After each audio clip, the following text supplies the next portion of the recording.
Hey, good evening, USA, International, Canada, Long Island, aka Strong Island, plus the five spots of Brooklyn, Bronx, Manhattan, Staten Island, and Queens. This is your man and homie, G Money Stacks, aka the Gregonator, YouTuber, host with the most misunderstood lonely nomad, unstoppable independent podcaster, and of course, Queens, New York native, who is also a New York Mets fan from the neck of the woods of Laurelton, Queens, New York. And yes, you are now rocking, listening, streaming, and watching the 364th episode of Off the Meat Rat Chainz New York Avenue podcast, direct in the comedy space of StreamYard and YouTube, the place for unfiltered, wild, crazy, fun topics, each segments.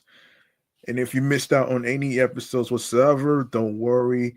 All you gotta do is go ahead and hit that YouTube channel page, G Money Stacks 555.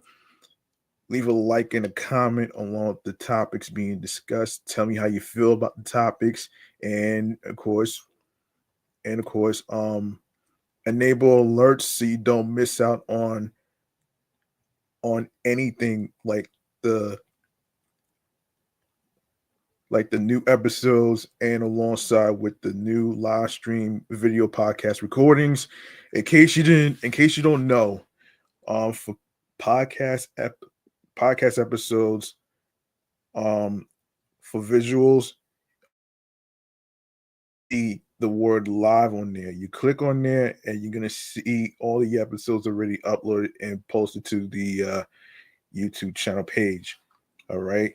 I hope every single one of you out there had an awesome Thanksgiving, along with everything in between that you're thankful for. I know I have. That's why I did a special Thanksgiving recording.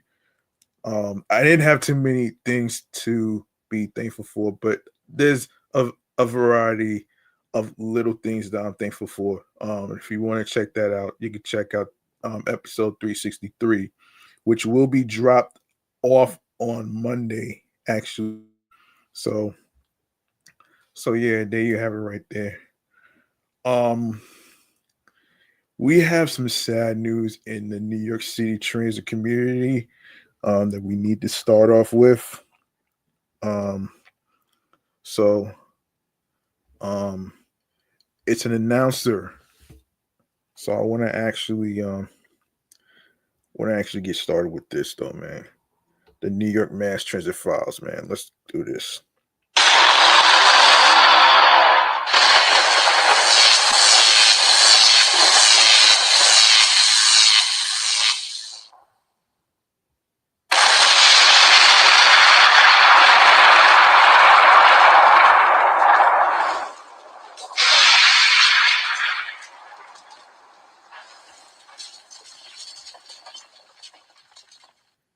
Unfortunately, we have some sad news in the New York City transit community.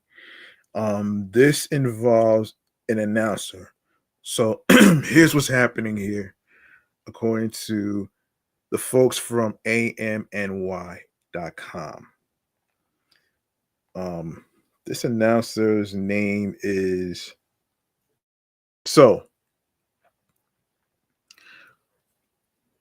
Please watch the gap between the train and the pearly gates. Um, Van Ritshie, a prolific voiceover actor who, for 30 years, was the voice of customer announcements on the Long Island Railroad and Metro North, passed away. He died on November the 3rd at a Poughkeepsie Hospice Center. He was 80. Wow. Damn.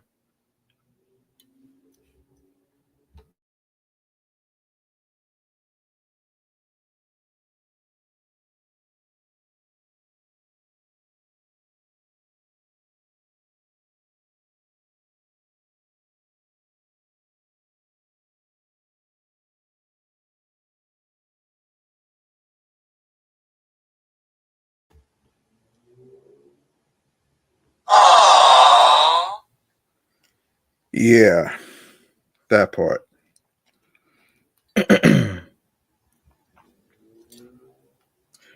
um, Ritshie, nicknamed the voice of the Hudson Valley, was a voiceover performer for 50 years, according to his obituary, performing on the radio and doing voice work for Disney's Earthquake Ride, the PGA Tour, and numerous commercials. But he was most known as the voice of train announcements on the MTA's two commuter railroads. His voice is the one informing LIRR and Metro North customers when a train is about to stations as varied as Ronkonkoma, North Street Avenue, um, Spuyten, Dyville, or Stanford. He also helpfully informs riders to please watch the gap between the train and the platform as you leave the train. Ritchie first recorded these announcements for the MTA in 1995. The Daily Voice of Nassau County reported Ritchie's announcements were the first to be automated on the commuter railroads. Metro North, the LIRR, gave their condolences to Ritchie on X. Governor Kathy Hochul said she was saddened by Ritchie's loss. For decades, his announcements brought a familiar presence and comfort to commuters across New York, said Hochul. Our thoughts are with Van's family and loved ones. An Astoria native, Ritchie was an avid golfer and skier. He is survived by his wife of 44 years, Barbara, and their three children, four grandchildren, and four great grandchildren. So, SIP to Van Ritchie. Of course, he'll never be forgotten. And yeah.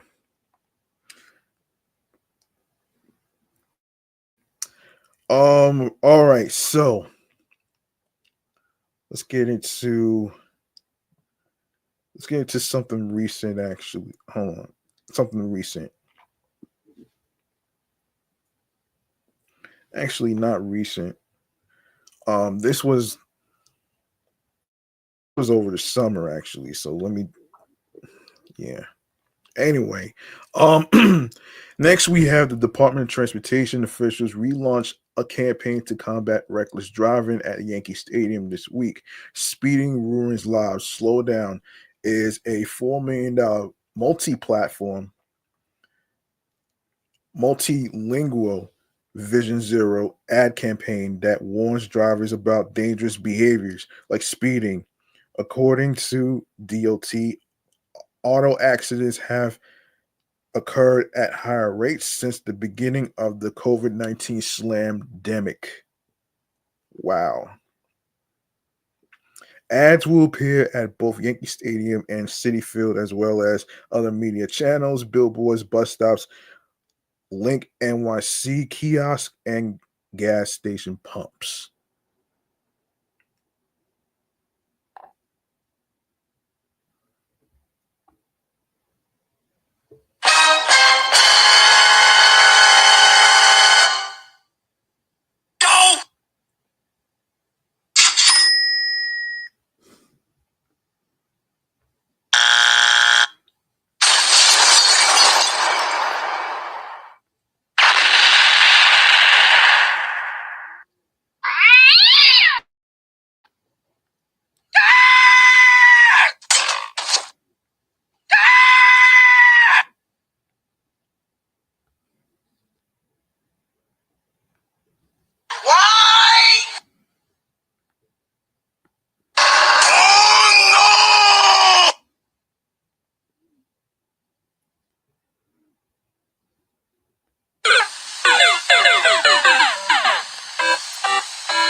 Over the next few months, these improvement ads will allow New Yorkers to see for themselves the horrible aftermath of driving too fast. DOT Commissioner um, Edonis Rodriguez said in the announcement.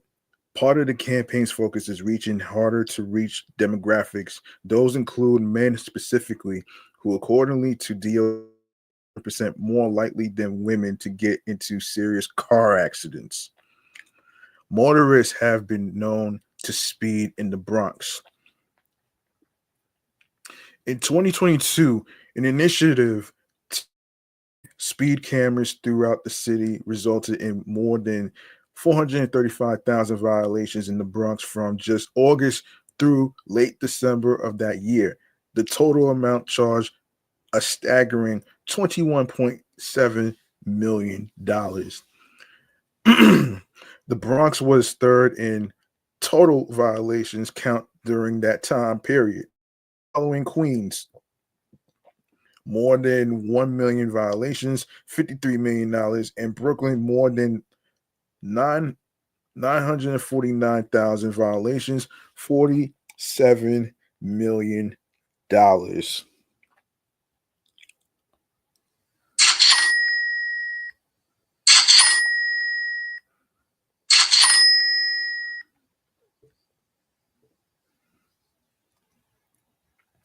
Not only that, the Bronx is home to some of the most dangerous roadways. The sections of the Bronx River Parkway, nicknamed the Bermuda Triangle of the expressway, as well as East 138th Street, which was New York City's deadliest roadway for motorists, pedestrians, and cyclists from 2014 to 2023.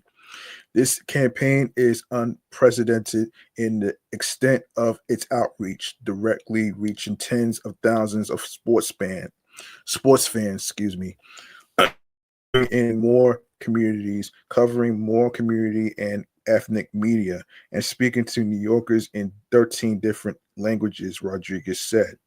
We thank the mayor for his support and leadership as we use all the tools in the toolbox to reduce traffic violence in New York City and the region. We got some unfortunate stuff that I just saw on TV actually involving a teenager. Um, Police in Queens are actively searching for the subway stabbing suspect who attacked a teenager on board a train Monday afternoon, it was reported. According to police, officers from the 108th precinct responded to a 911 call of an assault involving a knife on a Manhattan-bound M train at the 23rd Street Ely Avenue station in Long Island City, Queens, at around 12:33 p.m. on November 25th. Jeez. Law enforcement sources said the victim, a 15-year-old boy, was knifed in the abdomen. EMS rushed the wounded victim to Cornell Medical Center, where he is listed in stable condition. Jeez, man. Again? Really, though?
All right.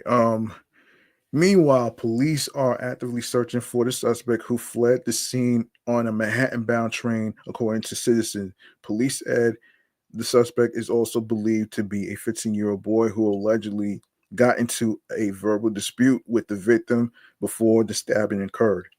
AM AM New York Metro contacted the MTA for more information and is awaiting a response. The investigation remains ongoing. Anyone with information regarding the incident or the suspect's whereabouts can call Crime Stoppers at 800-577, or for Spanish, dial 888-57-PISTA. You can also submit tips online at crimestoppers.nypdonline.org or X, formerly Twitter, at NYPD Tips. All calls and messages are kept confidential.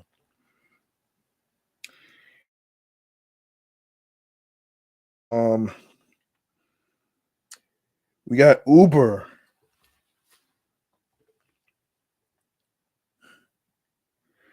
Uber says it may effectively lay off thousands of New York City drivers if the Taxi and Limousine Commission decides to raise minimum pay standards.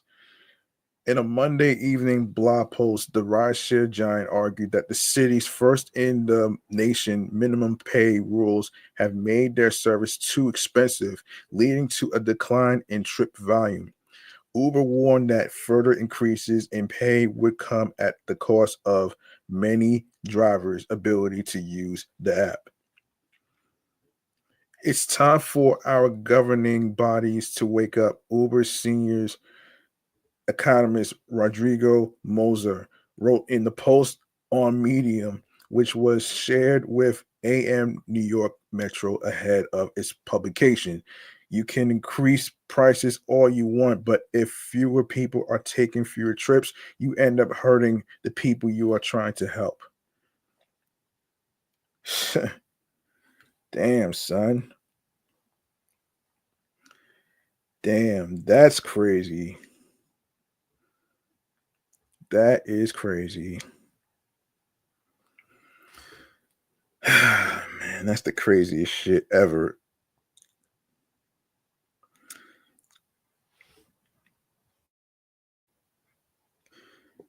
Yeah.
Uber doesn't cite a specific number of percent or percentage of its workforce that could be dot or a formula for how such mass layoffs would work.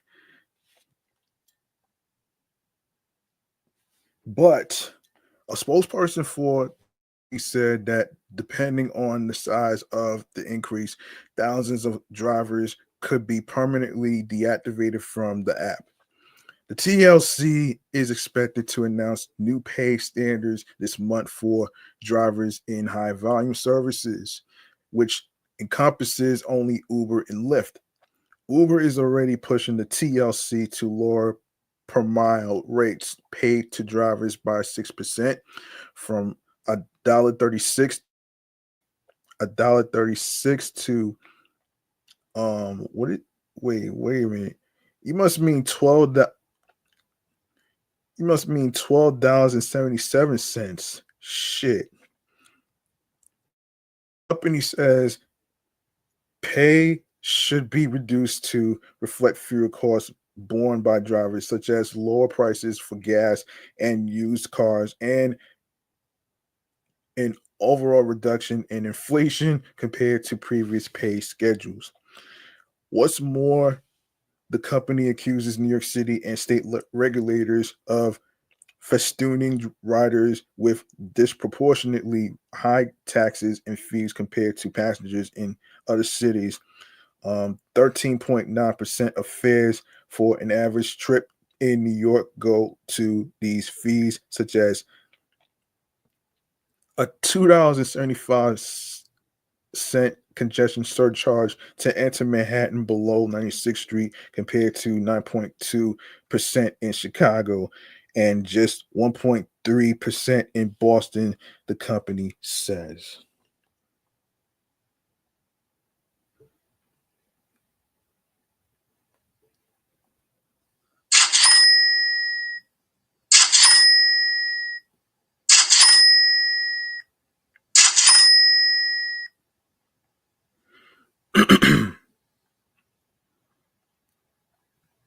Uber says average prices for Uber and Lyft fares are now 20% higher than they were in 2019.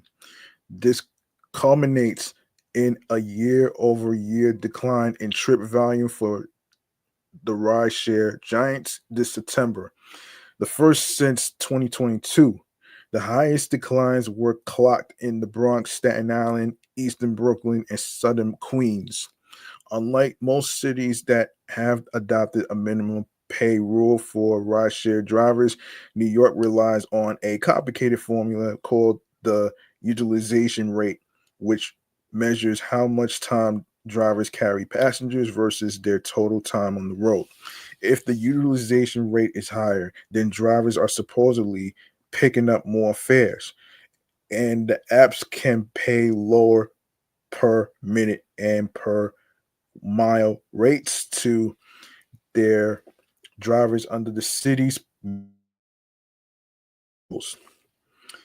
Both companies have heavily criticized the utilization rate model and called on the city to revise its driver pay formula.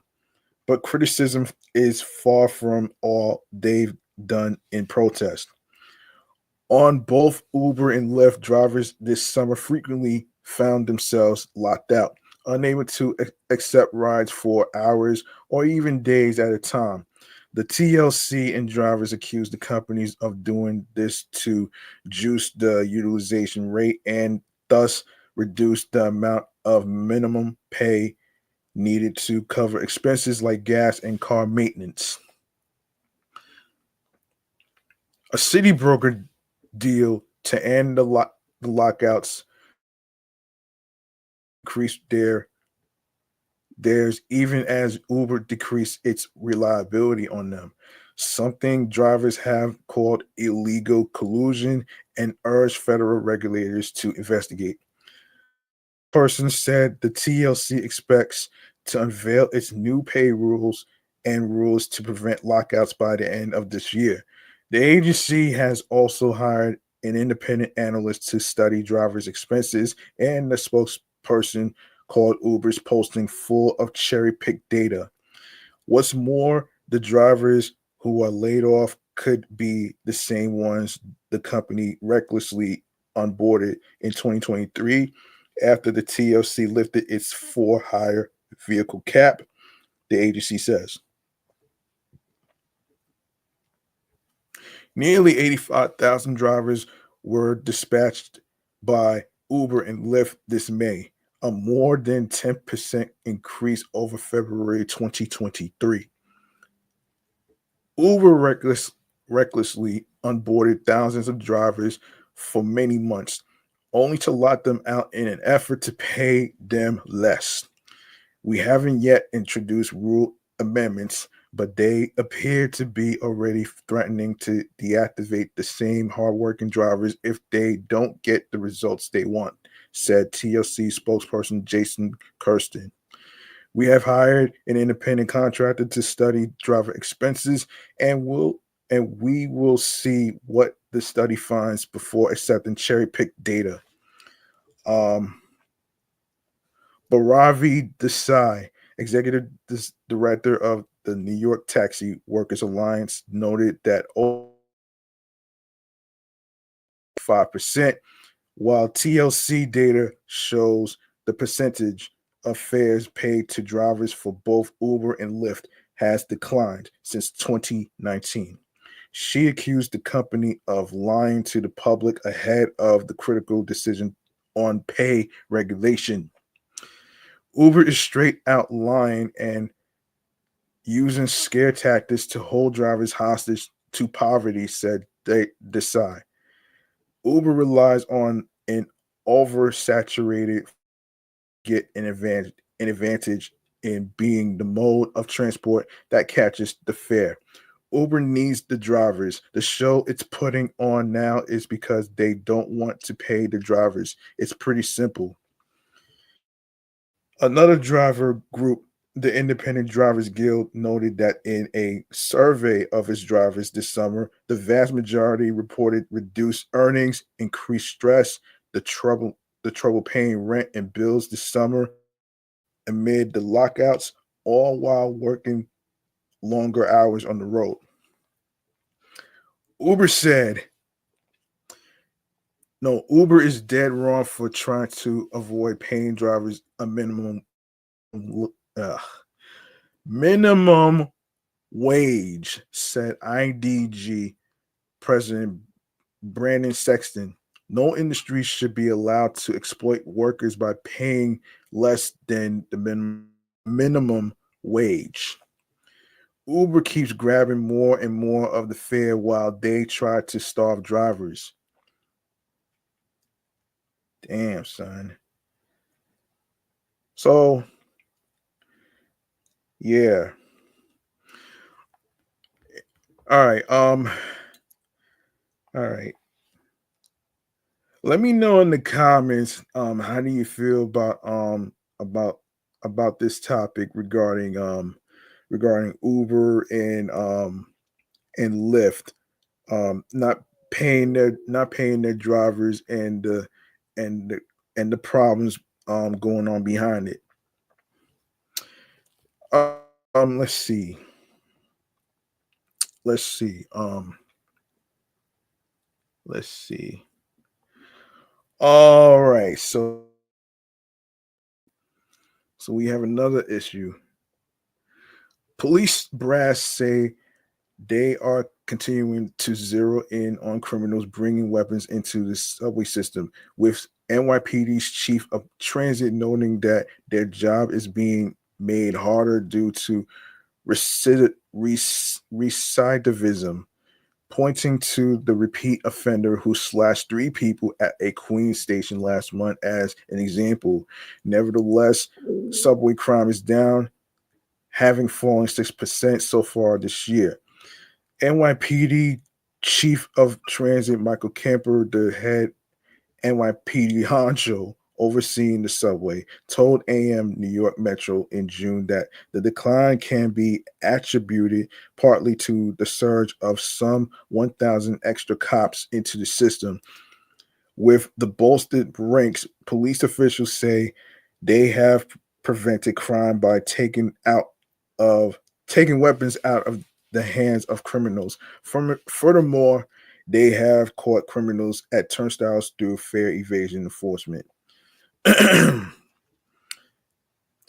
There has been a significant increase in weapons arrests in the transit system this year, which has also been a factor in reduction in crime. Between January 1st to June and June 16th, according to NYPD statistics, cops have made 33 gun arrests in transit, up from 18 during the period in 2023, representing an 83% increase. A staggering 942 people have also been cuffed through June 16th for bringing knives into the subway. Knife-wielding perps busted last year. However, despite the arrest and the decline in crime statistics, subway crime continues to make headlines. Jeez. Yeah. Kemper says that many of the perpetrators nabbed on the subways are criminals with lengthy rap sheets. This is a real challenge that has direct public safety implications, Kemper Metro in a one-on-one interview regarding repeat offenders who seem to be going through the justice system's revolving door without consequences. Where's the deterrence? Camper pointed to the June 23rd mass attack where 21-year-old Christian Marrero allegedly slashed three people at the Queens Plaza station. According to the NYPD, Marrero slashed a 45-year-old man across his face and then also cut the faces of a 31-year-old man and a 22-year-old man. Marrero was finally cuffed when he tried to re-enter the same subway station. Once taken into custody, it became clear that this was not Marrero's first time in handcuffs. According to police sources, the 21-year-old had some 16 prior arrests, 10 of which were made in the last 12 months alone in the Bronx and Manhattan, and 6 of those being for assault. The chief of transit asked why the knife-wielding assailant was able to walk the streets with such an extensive criminal record. End quote. This guy is a threat, a serious threat to society. Who knows how many additional assaults and slashings the officers prevented by being there and stopping him. But what is he doing out? What is he doing out?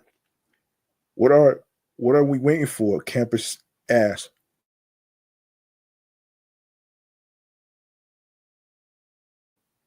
In another incident, a 33-year-old repeat offender allegedly sliced up a 23-year-old man on June 15th at the 77th Street and Lexington Avenue subway station. The victim suffered a deep laceration to his left shoulder and was treated at Lenox Hill Hospital.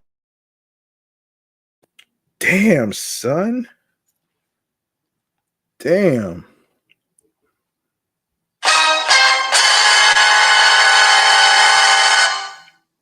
Go!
Cops busted the suspect, Jihad Dantzler, at the Columbus Circle station on June 27th after they were able to recognize him from a poster. Dantzler reportedly tried to flee, but the officers were able to catch up to him, place him in cuffs, and recover a knife. Like Marrero, Dantzler is also what police refer to as a recidivist, having a staggering 26 prior arrests on his record. Again, Kemper asked why repeat offender was walking the streets. We're not just talking about low level property stuff here. We're talking about physical violence, robbery with force, possession of weapons. This is the type of guy that we're talking about, Camper said. But cops say they continue to make good progress with gun arrests. Most recently, a man was arrested on 25th Street in Lenox Avenue on July 4th for bringing a loaded ghost gun into the subway station. According to law enforcement source, LaShawn Pollard was spotted by plainclothes cops with a switchblade in his pocket. Once stopped, they discovered he was also carrying a gun with no serial number. You never know what could have happened. It was July 4th, so this quality. Hold on.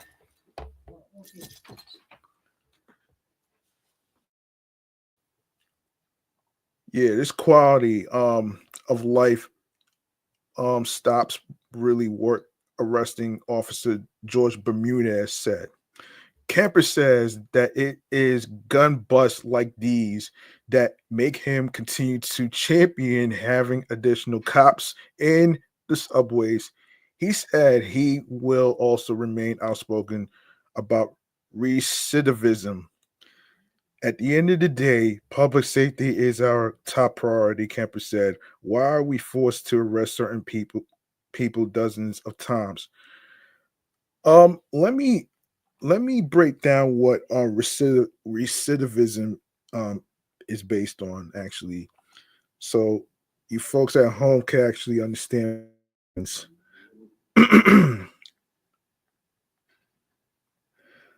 All right, recidiv. All right, so let's see. So recidivism basically means the tendency of a convicted criminal to reoffend. Actually, in simple terms, actually, let's see. Recidivism is one of the most fundamental concepts in criminal justice. It refers to a person's relapse into criminal behavior, often after the person receives sanctions or undergoes intervention for a previous crime. So that's pretty much what recidivism is. Um, Now, a recidivist, hold on a second. So a recidivist is a convicted criminal who reoffends, especially repeatedly. So it's right there, full meaning of. All right, so yeah, so that's pretty much what that is right there. All right, do, let's go to all right, so all right, some unfortunate news about Texas being hit by a hurricane. Um that's very, very, very difficult to actually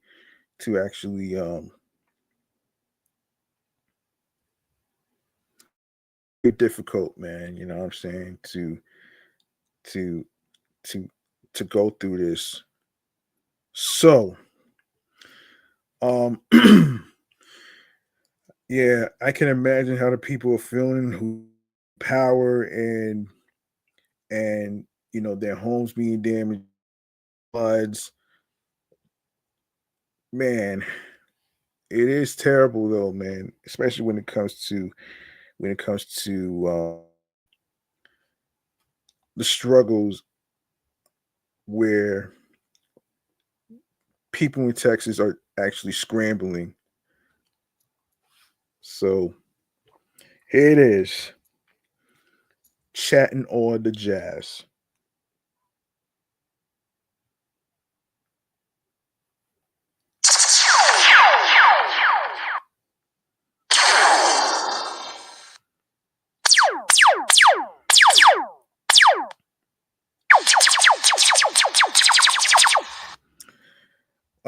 Before I get into before I even get into the story right here, man. A little quick side note of an apology. I do apologize for the little interruption.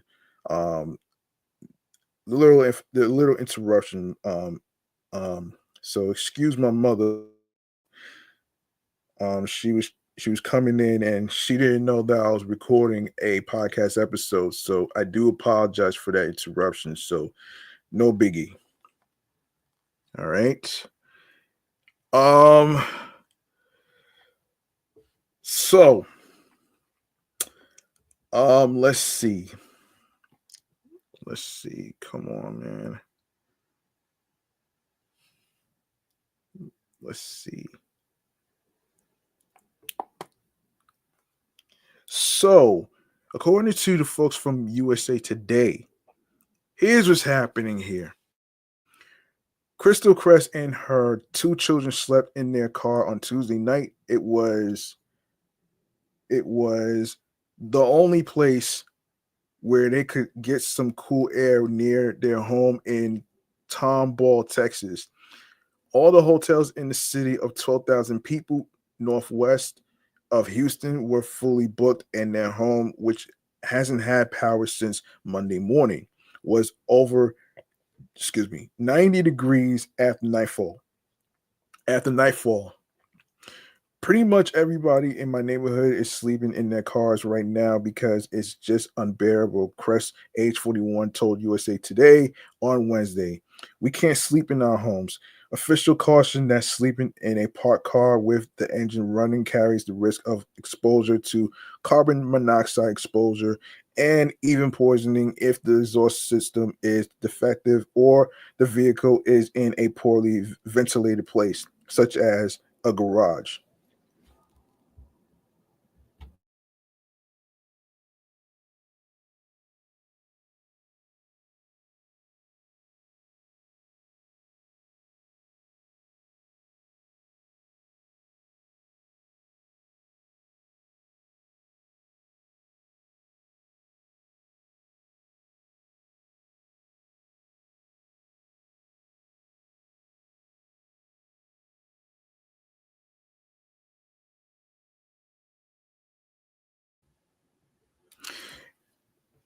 Even outdoors, fumes from a long running parked car can accumulate and create danger if the air is still on.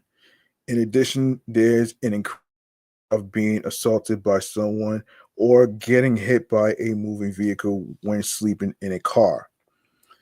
More than 1.3 million homes and businesses remain without power Wednesday night across a swath of battered by once mighty Hurricane Beryl, which has pushed north and now fuels flood and tornado warnings across much of the nation's northern tier.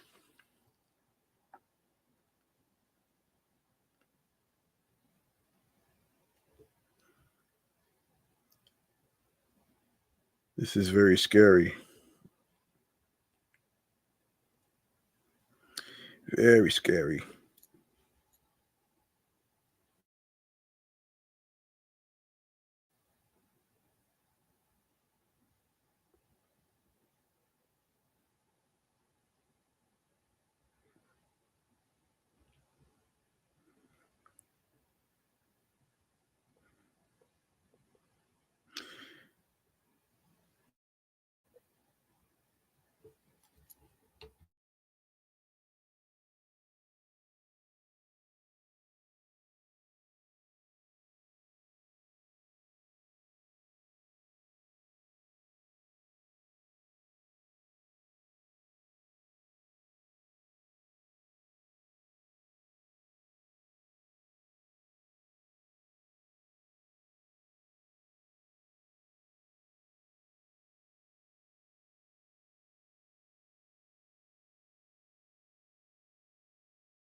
For the last 2 days, Cress's family has spent hours in line for gas and meals at fast food chains like Chicken Express and Jack in the Box. With no timeline on when they'll have power again, Cress bought some bug repellent to at least keep the mosquitoes away while trying to get some rest. Yeah. Yeah, the mosquitoes don't really fucking play, man. I don't know what we're going to do, she said.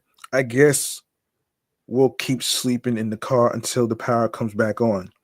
Beryl, the earliest category 5 hurricane on record, roared through Jamaica, Grenada, St. Vincent, and the um, Grenadines last week, toppling buildings and power lines and killing at least 11 people.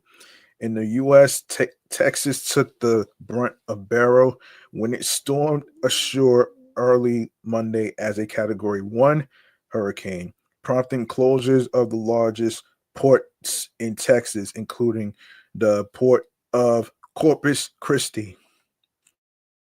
Millions without power as Beryl tornadoes threatened central U.S. Eight dead. Eight dead. Um. So, yeah, Texas Governor Greg Wednesday that 67 counties in the state have been approved for federal disaster assistance as part of a major disaster declaration approved by President Joe Biden. The governor said the declaration allows for reimbursement for up to 75% of costs associated with expenses for debris removal and emergency protective measures. Besides the over 1.3 million homes and businesses out of power in Texas.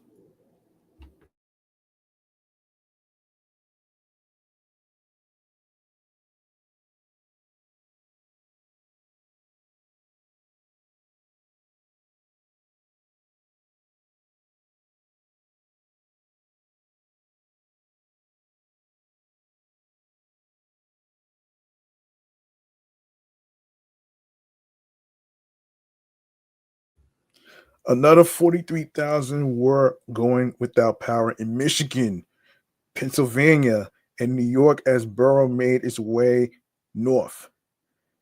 At a news conference in Matagorda, where Beryl entered Texas as a Category 1 hurricane, Lieutenant Governor Dan Patrick commis- commiserated, with residents about the stifling conditions, saying, in quote, when you don't have power, when it's pitch black at night, when it's as hot as 80 degrees during the day, and you don't have access to food you normally have, it's a miserable situation. AccuWeather estimated the total U.S. economic loss from Beryl at between 28 and $32 billion. Damn. Damn. That shit sucks. That shit really sucks. You know, I feel for those people.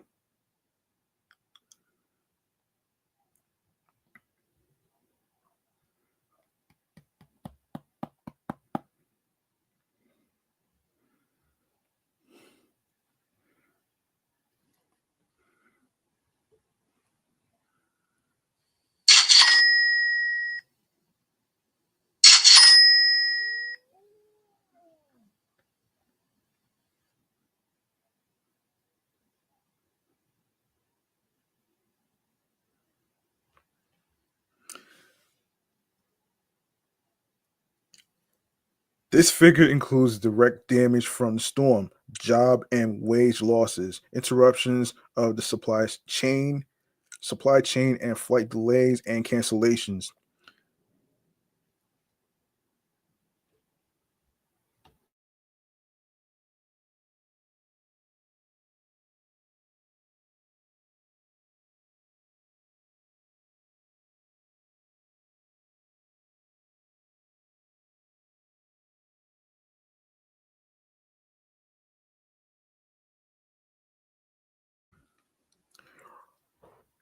Remnants of Beryl spawned tornadoes in Kentucky. On Wednesday, the National Weather Service released preliminary estimates on the strength of two tornadoes that tore through Kentucky on Tuesday as Beryl remnants moved inland. A supercell thunderstorm formed in western Kentucky and developed what the Weather Service described as a large and dangerous tornado that tracked through parts of Union County and crossed the Ohio River into Indiana. The Weather Service said preliminary data indicates the first of the tornadoes in Union County was in F1. The damage was caused by peak winds of 105 miles per hour, but no injuries were reported. The storm strengthened after it crossed the Ohio River and caused damage in Mount Vernon, Indiana. That's a different area than New York, folks. The Weather Service's preliminary data showed EF3 damage at a Kenco facility near Indiana 62. It had winds of 140 miles per hour. No injuries were reported in Posey County Park, North 62. The storm had also ripped off roofs and derailed train cars. And damn, son. Damn. Houston hospitals backed up amid power outage. Hospitals in the Houston area were strained by the lack of power, according to Lieutenant Governor Dan Patrick. The whole healthcare system was backed up after hospitals determined that it was unsafe to discharge patients to homes that didn't have power, Patrick said Wednesday. We had a police officer who was shot in the leg, and when the mayor went down to see him the next day, he still didn't have a room, Patrick added. That's how urgent it was. In response, officials have set up a medical shelter at NRG Arena, a stadium in South Houston. The facility will house patients discharged from hospitals. End quote. It's in the patient's best interest not to send them to a place that doesn't have power, that they can't keep their medications refrigerated, Texas Department of Emergency Management Chief Nim Kidd said Wednesday. So that's why we provide this additional facility to be able to ease the burden on those hospitals right now that are overcrowded. The city was also facing an ambulance shortage, according to Kidd. He noted that ambulances had been waiting in emergency departments to offload patients, waiting for 3+ hours. State officials have sent 25 additional ambulances to the city to assist with 911 calls. The tornado warnings and an apparent hit in western New York. An apparent tornado left significant structural damage in and near the town of Eden, New York, less than 20 miles south of Buffalo, on Wednesday afternoon, as a National Weather Services office in Buffalo issued a series of tornado warnings for the western part of the state. Mark Polankars, county executive for Erie County, where Eden is located, said on the X platform, the town is under a state of emergency after the apparent twister damaged several farms and injured animals. Thankfully, there are no injuries to people, but there is significant damage to a number of homes and farms on Route 75 Sison Highway in Eden, said Polankars, who reposted a video showing dozens of falling and torn up trees, as well as blown out roofs in houses and barns. The Buffalo office cited multiple threats today as the remnants of Beryl bring areas of heavy rainfall with localized flash flooding. Liam Healy, a meteorologist with CBS affiliate News 8 WROC in Rochester, posted a chart on social media showing the 18 tornado warnings issued by the office Wednesday are more than double its previous high. The office finally called off the region's tornado watch at 7:30 p.m. Eastern, but said flooding in Lewis County would continue. Syracuse University canceled some classes Wednesday afternoon and encouraged employees to go home because of the approaching severe weather. Shit. That's crazy, man. So rainfall amounts of 2 to 4 inches, locally higher in some places, were expected across portions of the southern Great Lakes into central and northern New York and northern New England by Thursday. The Weather Service said. In Illinois, the state of emergency management urgency warned residents and visitors to grab the umbrella and pay attention to levels. Some flash flooding could affect areas that don't usually have water, the agency said. Stalled storms bring heavy rains to Midwest.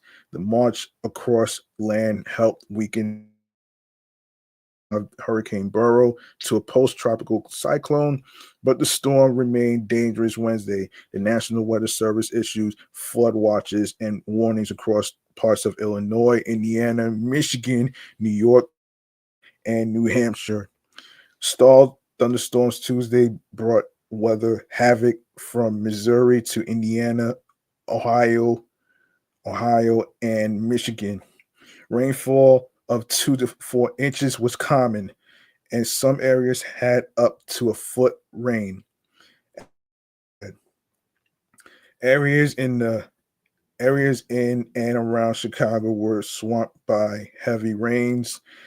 In nearby East Chicago, Indiana, Emmett Seymour tried to drive through high water and needed a tow truck to extricate his vehicle. Cars are smaller than mine went through the water, so I figured I probably could make it through, Seymour told the local CBS TV station. I underestimated it, I guess. Tornado warnings in New York State. Um, the National Weather Service office in Buffalo, New York, issued its fourth tornado warning in about an hour Wednesday at about 1:45 p.m. Eastern. All of them for the areas Buffalo, around Buffalo and Rochester in the western part of the state. Other possible in central New York. Oh man. The Buffalo office cited multiple threats today as the remnants of Beryl bring areas of heavy rainfall with localized flash flooding, despite the possibility of tornadoes and severe thunderstorms. The office said the main threat would be damaging winds. Beryl's remnants were sent to 35 miles southwest of Detroit late Wednesday morning, with maximum sustained winds of about 30 miles per hour, moving northeast at 20 miles per hour. Rainfall amounts of 2 to 4 inches, locally higher in some places, were expected across the southern Great Lakes into central and northern New York and northern New England by Thursday, the Weather Service said. This is wow. I feel for the people in Texas. I feel for the people in Chicago, Detroit, Ohio, New York. This is crazy, man. It's crazy that that shit happened, man. And I had to really, I I had to save this topic because I kept um postponing the episodes and stuff like that due to life circumstances and stuff. So that's pretty much what that is right there, man. And I really hope that And I really hope the people in those states get power. All right. All right. Um, let's see.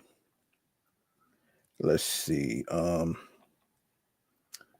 Okay, rappers' jobs before they were famous. This is interesting. Oh man, this is interesting. Oh shit. Let's see. Um,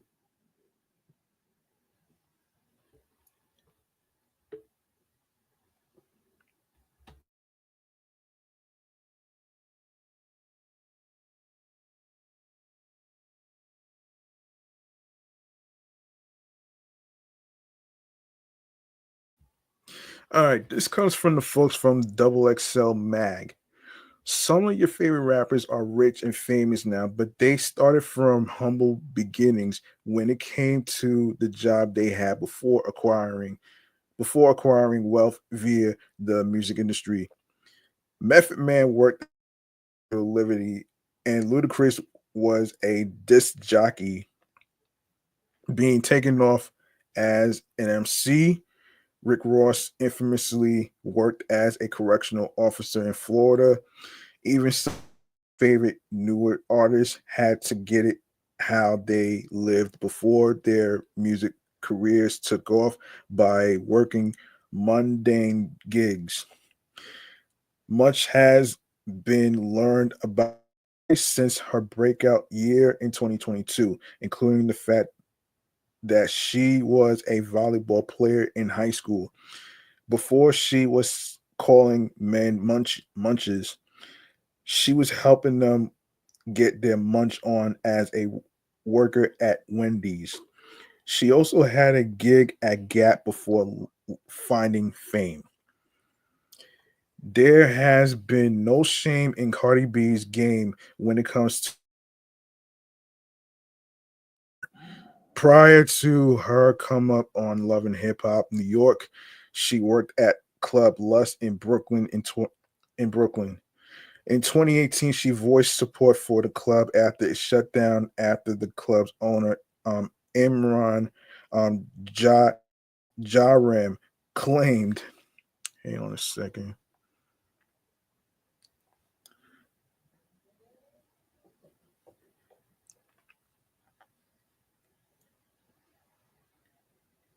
Um, yes, claimed the business was unfairly targeted by the NYPD and the state liquor authority.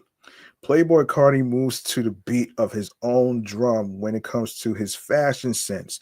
Before he was selling out shows, he was selling garments at H&M where he worked during high school while also working on music as an aspiring rap artist. Um all right, so let's take a look at a few people um that had a part-time job actually before they became um famous. So the late great Juice World worked at a car factory. Um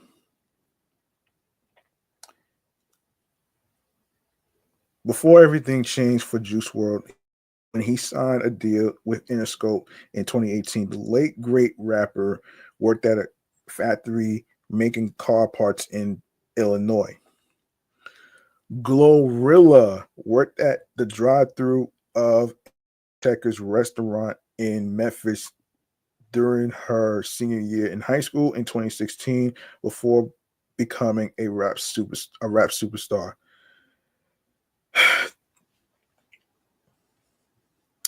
Jack Harlow. After Jack relocated to Atlanta, the Kentucky born rapper worked at a Chick fil A in the Georgia State University cafeteria before he got it popping with his rap career. Yeah, Playboy Cardi, um, yeah, worked at a worked at H&M. Um, Before living the vamp life, Playboy Cardi held down a retail job for the Swedish fashion company H&M during his high school days. Atlanta rhymer eventually quit his H&M gig after he saw his music was getting recognition from female fans. Before Lil Nas X was a diamond selling artist, he was sleeping on his sister's couch and working as an attendant at the Atlanta amusement park. X. Cardi B, it's no secret. Yeah, Cardi B worked at Club Lust before she became a rapper. Ice Spice worked at Wendy's. Yeah. Central C at a shoe store. Pre-fame Central C worked at a shoe store. The gig only lasted 3 weeks when he quit after seeing his first paycheck. Um, Little Baby at Zaxby's. Little Baby only had one legal job before rap, and it was short-lived. He worked at Southern chicken chain Zaxby's for half a shift. A Boogie with the Hoodie stint in the rat race lasted less than a month. In 2017, he revealed he worked in construction and made salaries for 3 weeks before focusing on music. Um,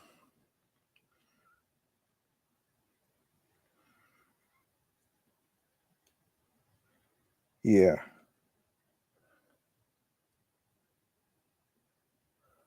Lil Uzi Vert.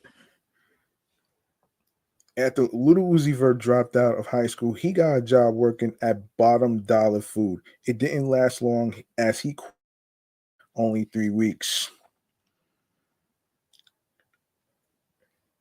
Um, DDG as YouTuber. DDG was no stranger to getting on the mic before his rap career blew up. He was a popular YouTuber prior to breaking into the rap game. Yeah, before 6ix9ine's viral rapping days began, he was dealing with a different type of beef. The controversial rhymer reportedly worked at Stay Fresh Deli in Brooklyn, New York. Coy Ray, after dropping out of high school, Coy Ray worked a job as a telemarketer before quitting to pursue a music career full time. Wow. These are some fun facts actually about rappers. Before they became famous, they had regular jobs too. So there you go. Um okay, what else? What else do we have to talk about here?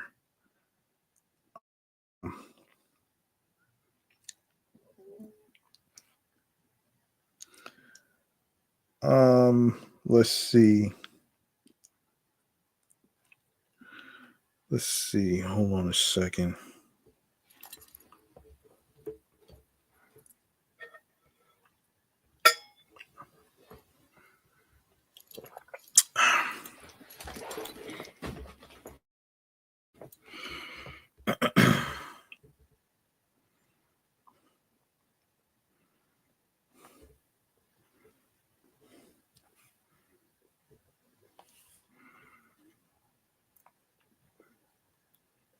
All right. Let me see something here.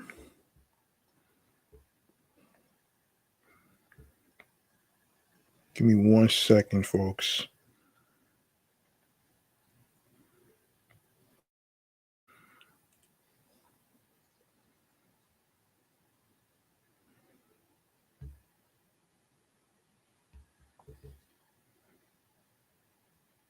Okay.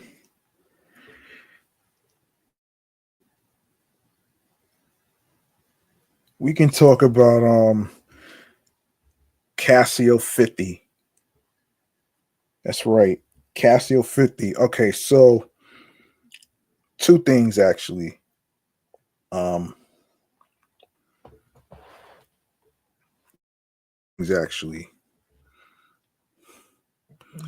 Um Two things actually. So hold on a minute here. Okay, so Sanrino's Hello Kitty and Casio's world famous G-Shock brand are uniting to celebrate the Kawaii's mascot character's 50th anniversary in style, releasing an upcoming watch especially for the occasion. Casio is selling the new Hello Kitty G-Shock digital watch commemorating the mascot's 50th anniversary through its official site. The watch, part of the 5600 the 5600 series actually is listed at a recommended price of around 18,700 yen, which is $123 US dollars. It comes in a black finish with a bold Hello Kitty on a gold bordered watch face. Um, wait. Alongside Casio and G-Shock and four buttons stop and stop, light mode and adjust. It's scheduled to be released. It's already out right now in Japan. Readers overseas will need to use reliable proxy shipping services. Images of the watch and more information are below. All right, so an excerpt of the Hello Kitty G-Shock reads, in quote, the gold buckle buttons and screws create a luxurious feel. When the backlight is turned on, the original G ribbon, an arrangement of the ribbon that is also a characteristic of Hello Kitty appears. The black band features a black silhouette of Hello Kitty and Hello Kitty 50th anniversary.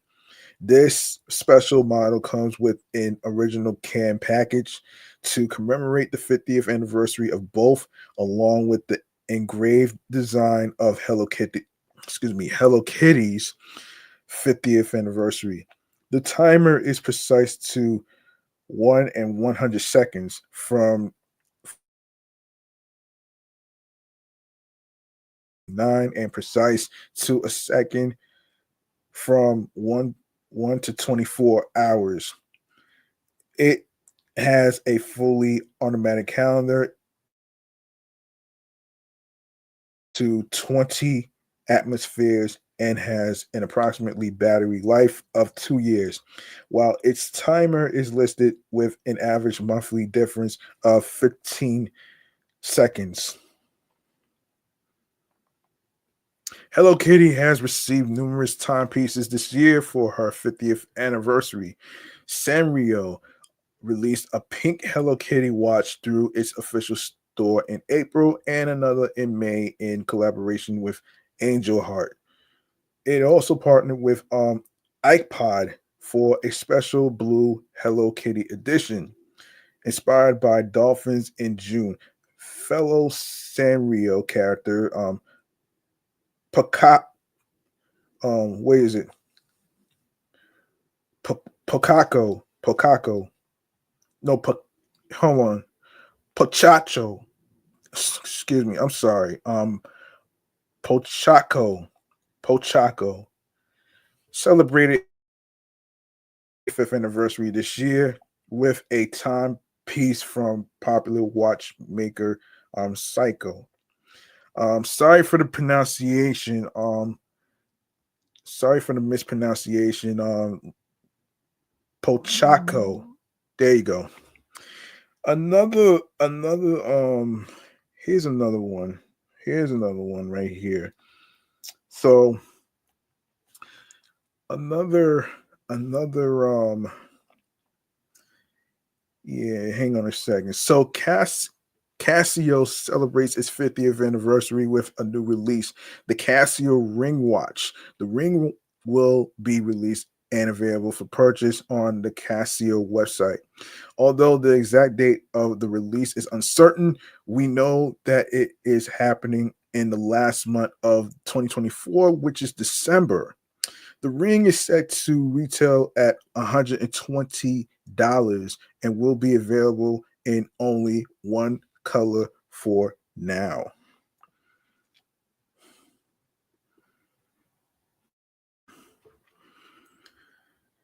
Hmm.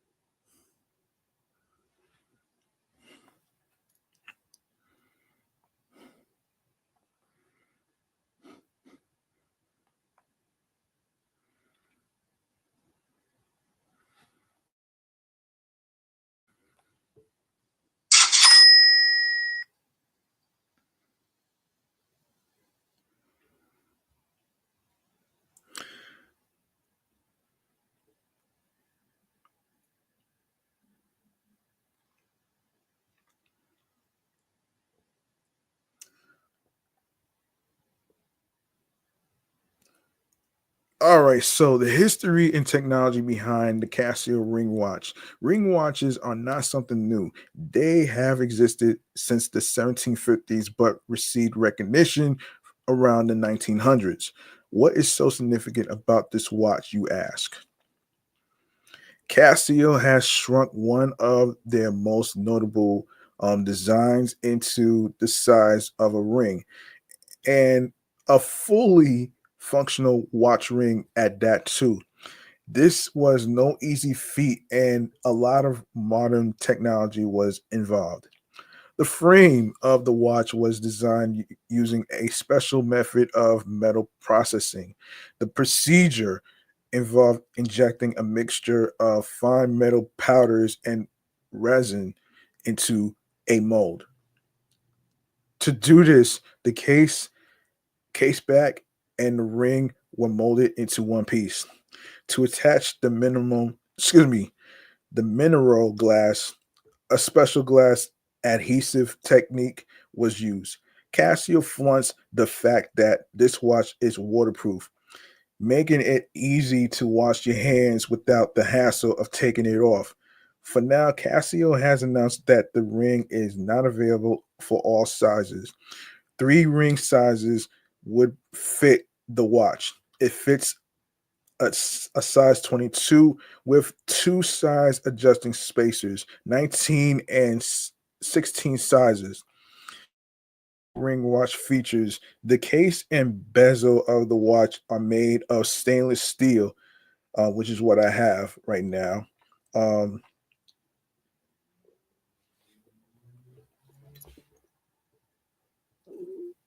yeah, which is what I have right now, actually.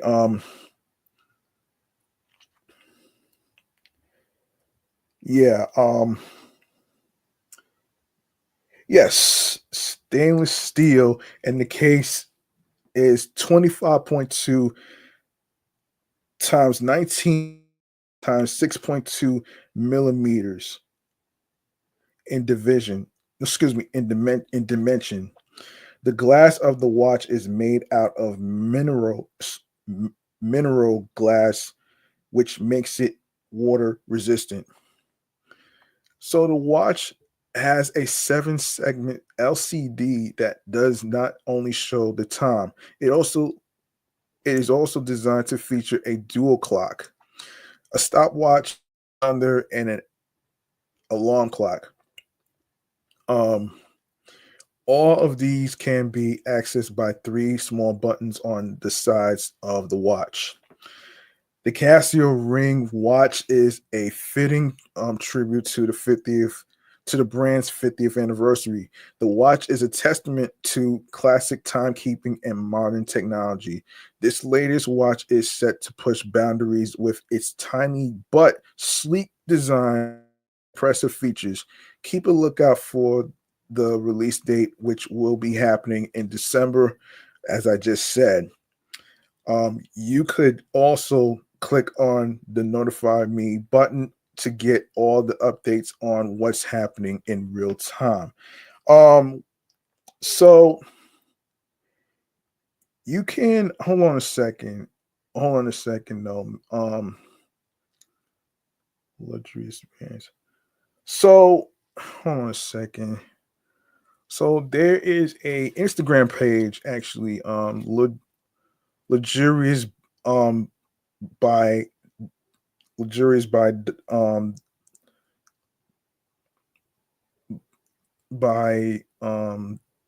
double M. I think that's millimeters, I believe. And I think let me see. Let me see if they have a website though, man. Do they? Let me see something. Okay. Okay. Casio website. All right.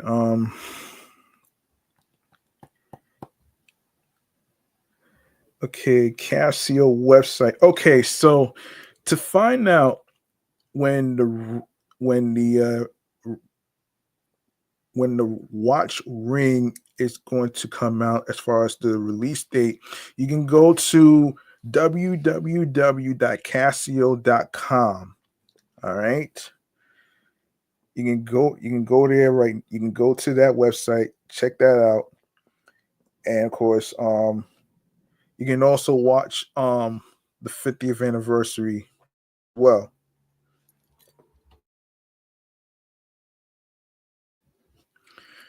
now let me see. Do they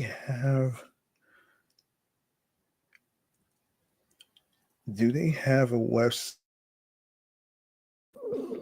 Do they have let's see if they have an I don't know if they got an Instagram or not, but um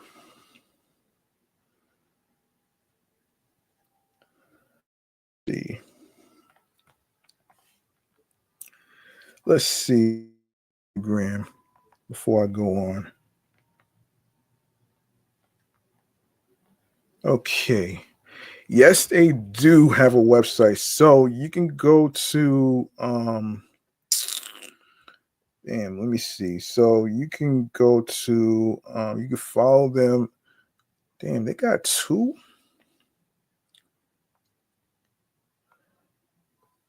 So let me see.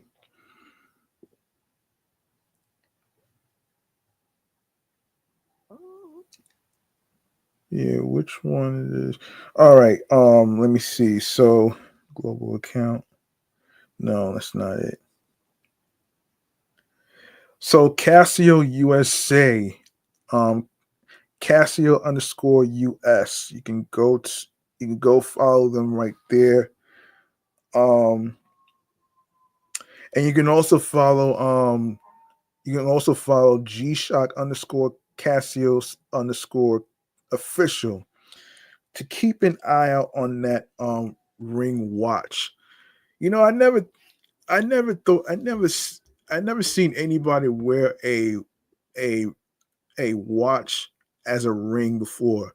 I'm really curious to see how that's going to really work though when I just read the sizes and stuff. So so um that shit has to be interesting by actually. So um let's see. Yeah, that's an interesting one though. Let's see. We are going to go over some uh, to avoid debt for Christmas. Yes. Yes, let's go there.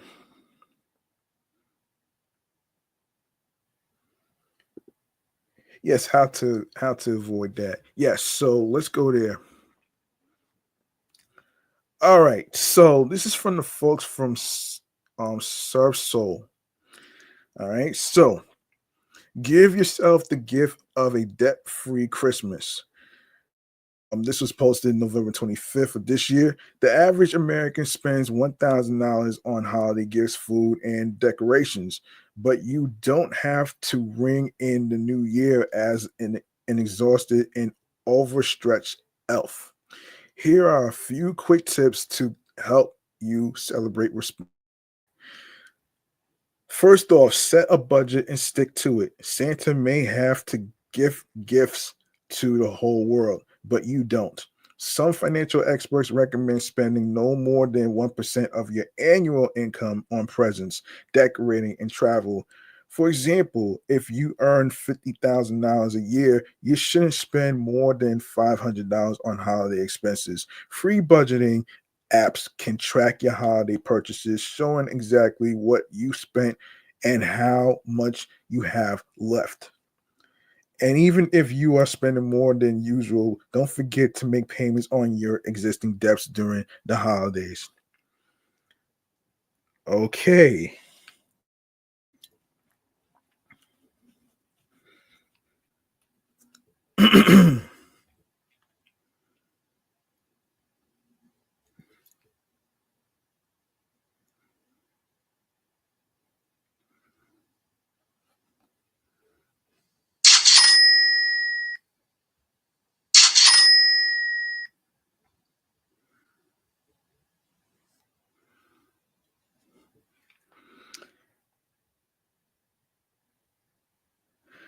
Get creative with your gift giving. Gifts of your time are much more valuable than the latest gadget. A DIY voucher for babysitting or a home cooked meal can be used when the recipient, needs it most. Gifts with a personal touch show them that you took the time to think of they most enjoy. Find free holiday entertainment. Some of the most festive, memorable activities don't have a price tag attached.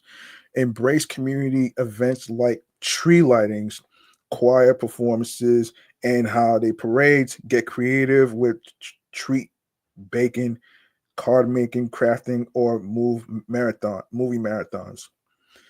Volunteer for a worthy cause with family and friends to spread holiday cheer. Shop smarter. When it's time to spend your shopping strategy early to catch the best deals. Use rewards on your purchases before you buy anything online. Do a quick research for coupon and promo codes from sites like Retail Me Not and Coupon Cabin. Time your purchases to take advantage of Black Friday, small businesses, Saturday, and Cyber Monday specials. Sign up for a company's newsletter to earn subscriber only discounts. Rewards, promo codes, sales, and price match guarantees can help you afford a big ticket items at a fraction of their original price. All right, look ahead. Much of your holiday budget can be based on your decisions earlier in the year. If you feel like your budget is tight this season, start planning ahead to make next year easier. Resolve to set aside funds for next year's celebrations. Just $10 to $20 per week will go a long way towards covering your 2025 spending without straining your holiday spirit. And let's see. So more resources. 9 tips and strategies to spend less during the holidays. 8 tips to control your control holiday spending, holiday budgeting. 15 tips to control your spending. All right. All right. Let's take a look at the 9 tips, and this is according to Forbes. So, tip number 1: create a budget. Tip number 2: make a gift list. Where is tip 3? Compare prices. Tip 4: maximize coupons and promo codes. Tip 5: plan ahead for holiday meals. Tip 6, use DIY holiday decorations and wrapping. Tip 7, shop secondhand or swap items. Tip 8, travel smart. And tip 9, take advantage of free or low cost holiday activities. Excuse me.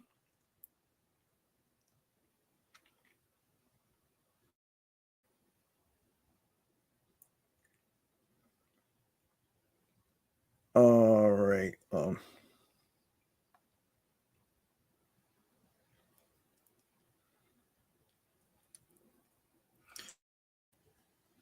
right.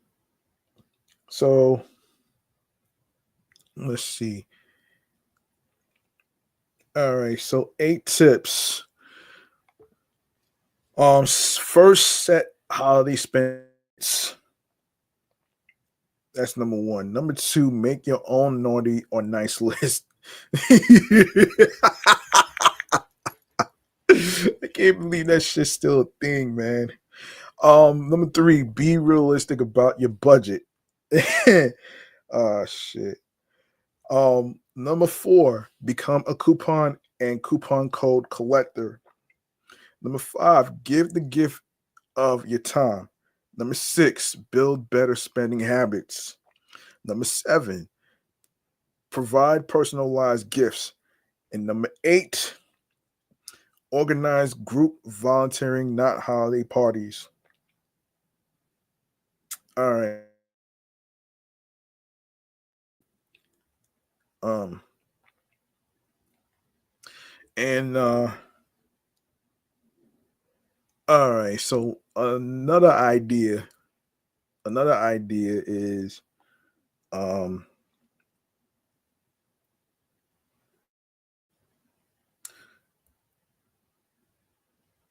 all right, another idea. Oh, where to put your holiday savings. Set your holiday budget, stick to it, set boundaries, buy for the house, not individuals, use cash, buy a group gift for friends, gift for talents, gift your talents, excuse me, gift your talents, find the freebies, meals and food are gifts too, shop early and regularly,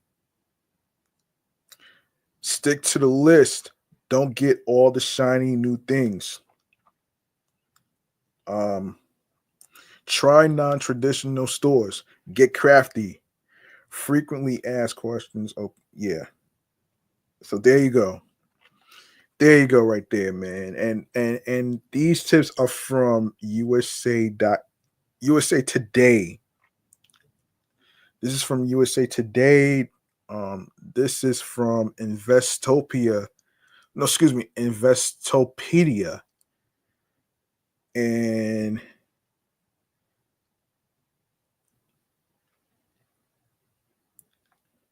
this one is from Forbes with 9 tips. And all right, so let's go with some highlights from the BET Awards. Actually, we're gonna go over that. Let me get real quick.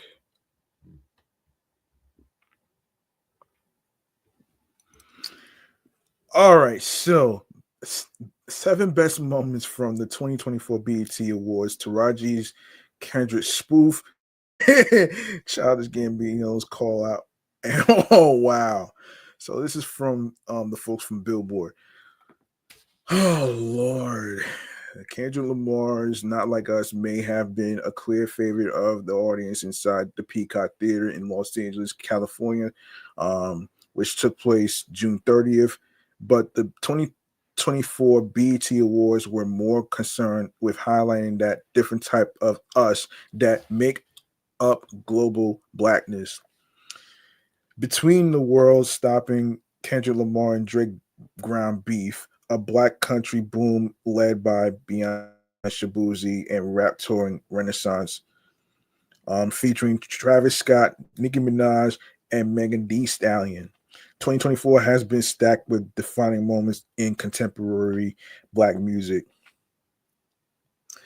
Megan Thee Stallion kicked things off with a bombastic medley of tracks from her newly released Megan album, Boa, Where Them Girls At, and the Billboard Hot 100 topping Hiss. The Hot Girl Culture's fiery performance set the tone for several memorable female rap moments with Sexy Red, Lotto, Ice Spice, and Glorilla all delivering strong performances. Glorilla, who performed her reigning summer anthems TGIF, Wannabe, Megan Thee Stallion, and Yeah Glow, began her set suspended in the air before parachuting down to flawlessly her funky choreography. Obviously, Usher was one of the biggest touch points of the night with both his Lifetime Achievement Award acceptance speech and tribute sparking scores of discourse across social media, featuring Childish Gambino, Kiki Palmer, Chloe, Tinashe, Summer Walker, Coco Jones, Marsha Ambrosius, Victoria Monet, Tiana Taylor, and Lotto. Usher's Lifetime Achievement Award tribute performance highlighted not just the current dominance of women across mainstream R&B, but also the Burn singers' seminal impact across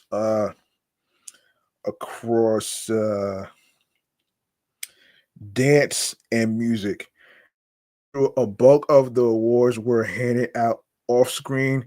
The Knowles Carter household brought home a pair of trophies thanks to Beyonce's Viewers' Choice victory for Texas Hold'em and Blue Ivy Carter's Award win for her performances on her mom's blockbuster Renaissance World Tour.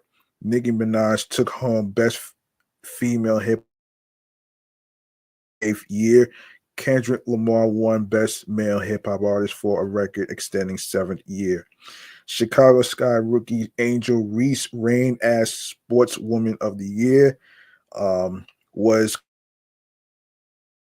now 7 best moments. Yeah, 7 best moments. So Childish Gambino calls out BET, given that he also spent the night tributing Usher and sharing the trailer for his forthcoming new film. It was difficult to know if Gambino was serious in his impromptu um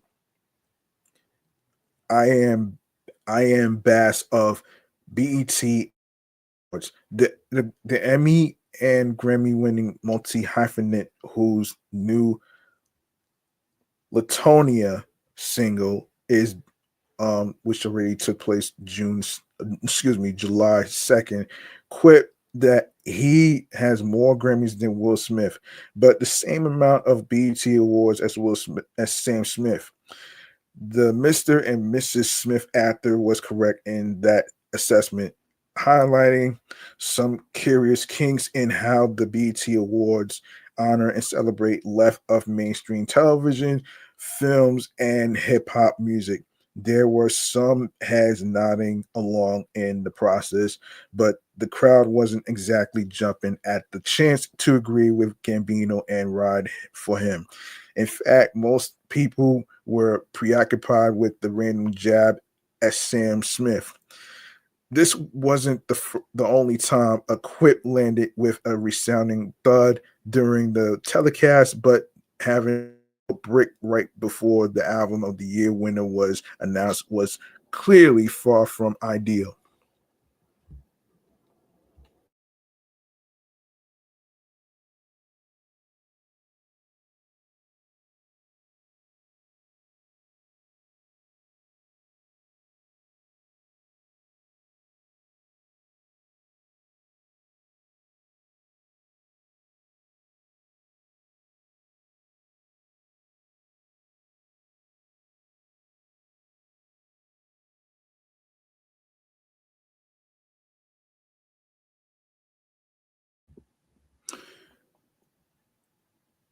Nonetheless, The execution didn't completely muddy Bino's point, which plenty of audience members continue to chew on in individual conversations throughout the rest of the night.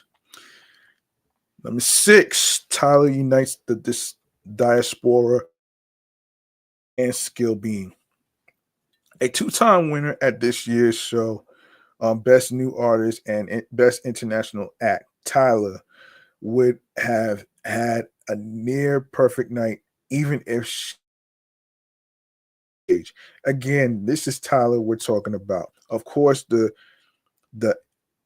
Emma Piano Afro pop queen with the infectiously inimitable choreography ended up performing, smartly leaving her eponymous debut studio album, other singles in the dust. Tyler chose to perform her Afro beats and dance hall infused jump for her BET Awards debut, featuring dances painted to look like life-size tigers and enormous stilt walkers, and a set with art direction that played on the earthiness of the motherland. Jump was a feast for the eyes and ears. A collaboration with America's Ghana and Jamaica's Skillabang. Skillabang. Jump is a fusion of different sounds of the African diaspora, and South Africa's Tyler smartly invited both of her collaborators to share the stage with her. When Skillabang walked on stage and began his intro, dancehall queen Spice and her crew were some of the first people to get up on their feet and show the 27-year-old artist some love. Conversely, when Gunna appeared for his verse, he got a noticeably more lukewarm reception than both Tyler and Skillabang. Number 5, Will Smith rocks the stage with riveting return to rap. More than enough people had not a single care in the world about Will Smith slapping Chris Rock. Enough people were sent into complete disbelief that the Bad Boys ride or die singer still thinks he needs to at least half participate in a traditional apology tour, and to Kirk Franklin and the Sunday Service Choir. Just 2 days after releasing the Friday assisted You Can Make It, the Oscar winning actor took to the BET stage to deliver the song's live debut, swapping out Friday for 5-time Grammy winning gospel artist Chandler Moore. While the actual song is nothing groundbreaking, it unfavorably recalls Macklemore circa 2017. It illustrated a moment much bigger, an anthem of determination and persistence. You Can Make It effectively served as Smith's testimony for surviving the more turbulent of his career and coming out on top with yet another box office topping flick. We're not being We are not being punished. We are being forged. He preached shortly after Kurt Franklin nearly blew out his mic, sharing his own exaltations of praise and thanks. Dance your darkest moments. Number 4, Van Van and Eris Harris bring BT to the playground. Between a salacious Sexy Red set and a tribute to an artist with a 3-decade career, the BT Awards aren't really the place for kids. Nonetheless, Van Van and Eris Harris' daughter T.I.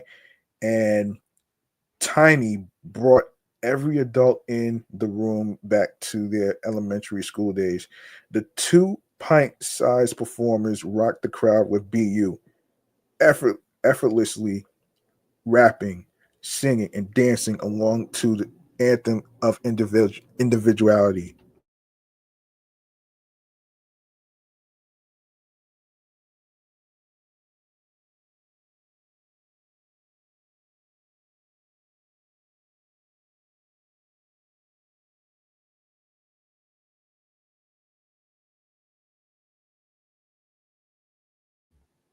It truly cannot be overstated just how enamored with Van Van and Eris the crowd inside Peacock Theater was, whether they were cheering or slightly incredulously.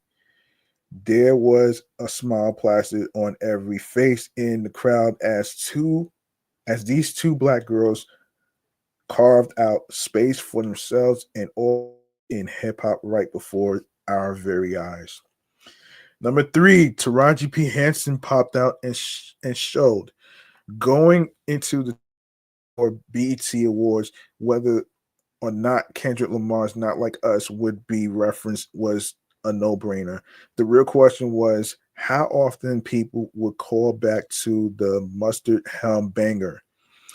Never one to be outdone. The night's host Academy Award nominated actress Taraji P. Henson began her MC duties donning a replica of K. Dot's pop out concert fit, complete with the light wash jeans and crimson hoodie. The baby boy actress rapped a BET specific version of the track, while the crowd inside Peacock Theater continued to rap along to the original lyrics of Kendrick's latest chart.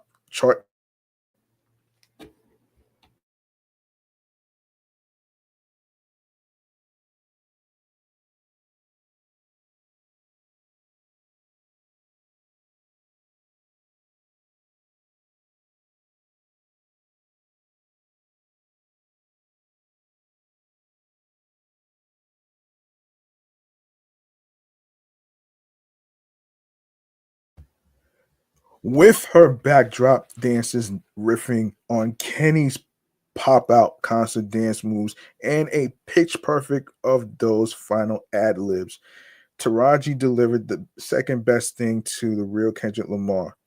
If the numbers weren't proof enough, Kendrick Lamar dropped the year's defining anthem with Not Like Us, the disrespectful track. No other song, whether part of a skit, DJ set, or scheduled enthralled the crowd that much.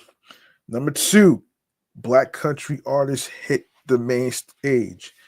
4 years after Kane Brown became the first black male solo country artist to perform at the BET Awards, two rising country stars scored big looks at culture's biggest night.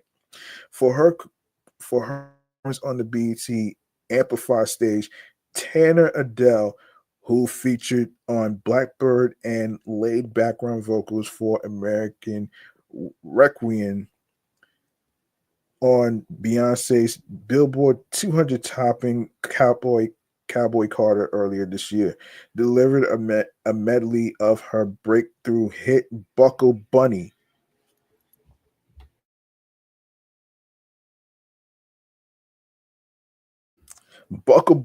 and Cowboy, donning a lacy white dress reminiscent of a classic Southern belle. Adele showed off both her vocal prowess and onstage um, charism.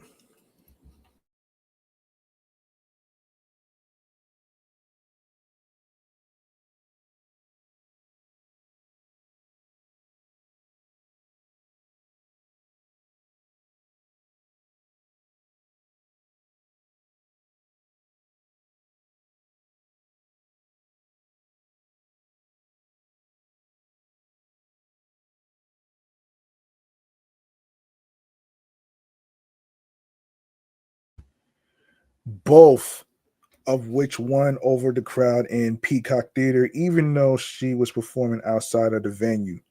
Shabuzi, who featured on Cowboy Carter's Spaghetti with Linda Mattel and Sweet Honey Buckin, blew the roof off the venue with his smash hit A Bar song Tipsy. This eye popping number three peak on the Hot 100. It took a bit of time the crowd to truly lose themselves in Boozy's performance. By the time Jay Quan came out to perform Tipsy, which a bar song interpolates on the hunky tonk theme set. The crowd absolutely lost their minds once the two artists started going back and forth with everybody at the club and everybody at the bar getting tipsy at the very end. They unlock a level of hip hop country synergy that hasn't been seen since peak Nelly. Number one, all about Victoria. If anyone had a case for owning the night outside of Usher, it's Victoria Monet, the R&B powerhouse who won 3 Grammys earlier this year and earned the Vanguard Award at the ASCAP Rhythm and Soul Awards last week. Was practically glued to the stage between her victories and performances. For her solo performance, she delivered a sweltering medley of my On My Mama and her latest single, All Right, which featured a surprise appearance from K Tronada, who produced the house infused track. Between an HBCU nodding rendition of her breakthrough hit and an all right performance that featured an outfit change, water set choreography, and a Jaguar outro, Victoria Monet mounted one of the most technically impressive performances of the night. Later in the show, Monet returned to the stage alongside Tiana Taylor for an unbelievably sexy recreation of Usher and Beyonce's iconic Bad Girl routine for the Lifetime Achievement Award tribute. Nonetheless, Monet's most beautiful moments came during her acceptance speeches when she won the BET Her Award for On My Mama. She accept she accepted the award alongside her mother. The track's acclaimed music video, Megan, for a priceless full circle moment and a welcome coda to the saga of her quest to reunite with her birth father. When she closed the night as the victor of Video of the Year On My Mama, Monet used her acceptance speech as an opportunity to advocate for dancers, the key players in the music industry who are often instrumental in a song yet get paid in literal scraps. Brought her longtime collaborator and all right choreographer on stage with her while receiving her award. After all, it's Monet's impressive execution of Bankhead's choreography that has helped elevate her stage show and the commercial success of her singles. Congratulations. Congratulations to the music artists that received the award and got nominated. All right. All right, let's see. Let me see what else to talk about here. Yes, we are going to talk about Nintendo filing a lawsuit. All right. We're going to talk about that too. So hold on 1 second here.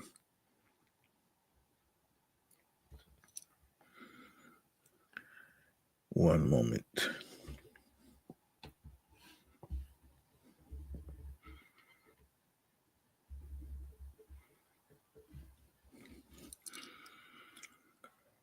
All right.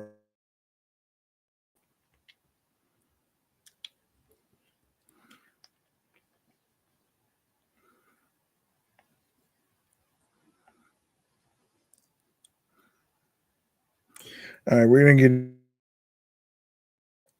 the video game entertainment newsroom.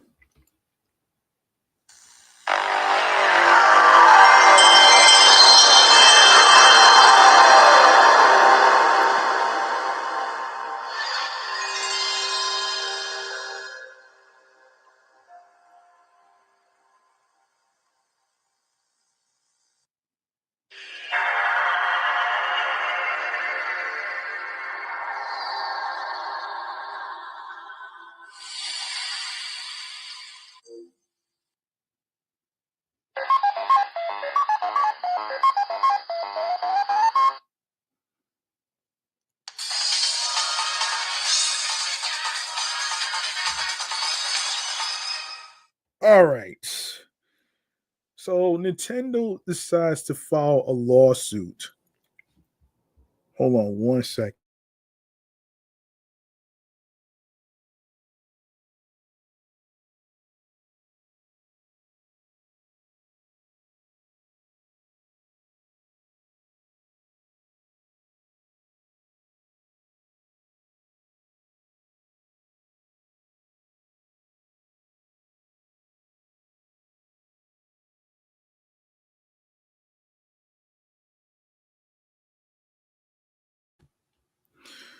All right. So, according to the folks from IGN, here's what's happening here. Nintendo has sued a gamer for streaming pirated Nintendo games. Nintendo game. Wait, hold on. No. Hold on a second. Hold on. Yes. Nintendo has sued a gamer for streaming pirated Nintendo games such as The Legend of Zelda: Echoes of Wisdom before their official release date. Come on, man. I don't like that at all. Don't do that.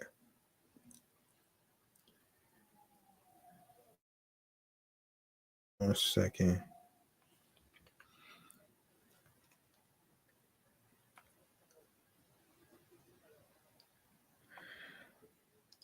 Um, as reported by Polygon, Nintendo filed a lawsuit in a Colorado court against Jesse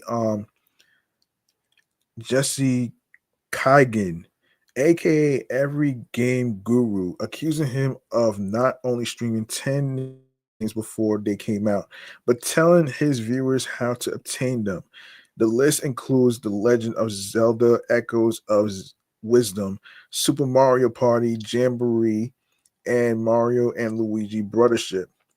According to the lawsuit, Kaigan obtained and streamed leaked Nintendo games at least 50 times since 2022 and provided links to the Yuzu and Ryujinx emulators for viewers. Nintendo alleged these actions amounted to trafficking in illegal circumvention devices and insisted they caused millions of dollars worth of damage through lost video game sales. The lawsuit reads streaming leaked games prior to public publication normalizes and encourages pre-release piracy. Defendant is signaling to viewers that they too should acquire a pirated copy and play the game now, without waiting for its release and without paying for it. Pre-release piracy harms law-abiding Nintendo customers who may have been waiting for a particular game release for months or years, and then they see gameplay and spoilers online that ruin their own surprise and delight and experiencing the game. In turn, pre-release piracy causes Nintendo tremendous harm, including millions of dollars of monetary harm from lost video game sales, both of Nintendo's and its licenses, copyrighted games, and loss of goodwill.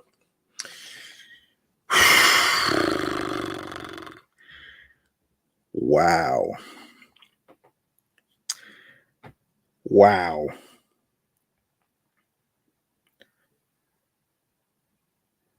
Wow.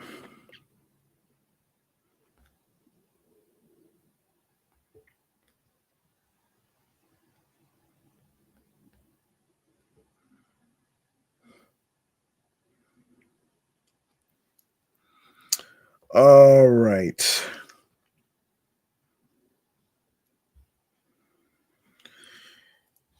Okay, that was like a dumb move right there.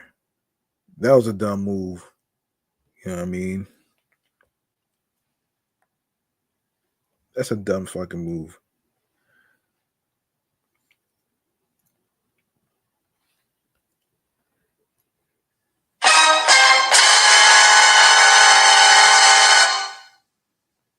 Go!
Apparently, multiple takedown notices from Nintendo failed to prevent Kaigen from continuing to stream the company's games on the likes of YouTube, Twitch, and Kick.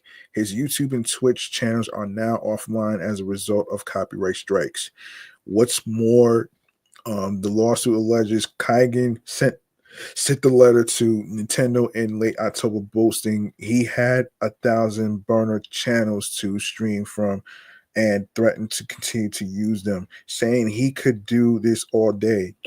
In addition to the seizure and destruction of emulators and devices in Kaigen's possession, Nintendo wants $150,000 in damages for each alleged violation of Nintendo's rights under the Copyright Act and $2,500 per violation arising from violation of the anti-circumvention and anti-trafficking provisions of the Copyright Act. With over 50 alleged incidents in 2 years, the potential damages could reach $7.5 million, or Nintendo could take actual damages to be proven at trial. Wow. Wow.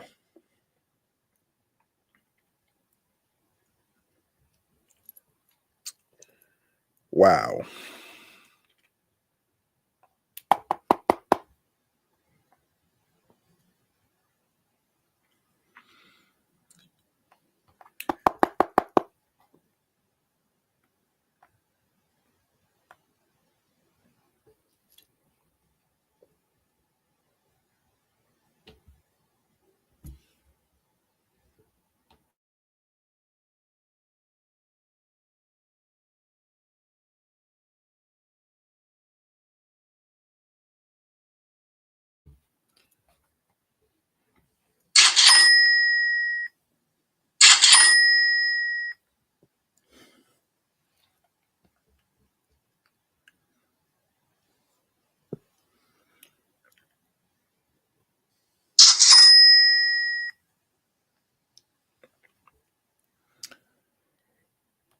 So,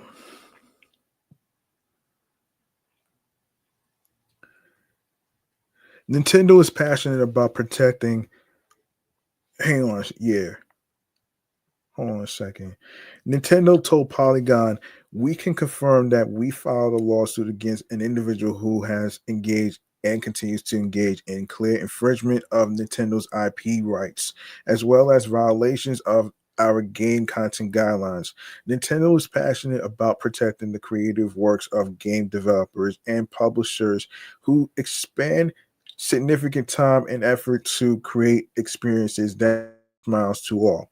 This is yet another lawsuit in Nintendo's long running war against emulators.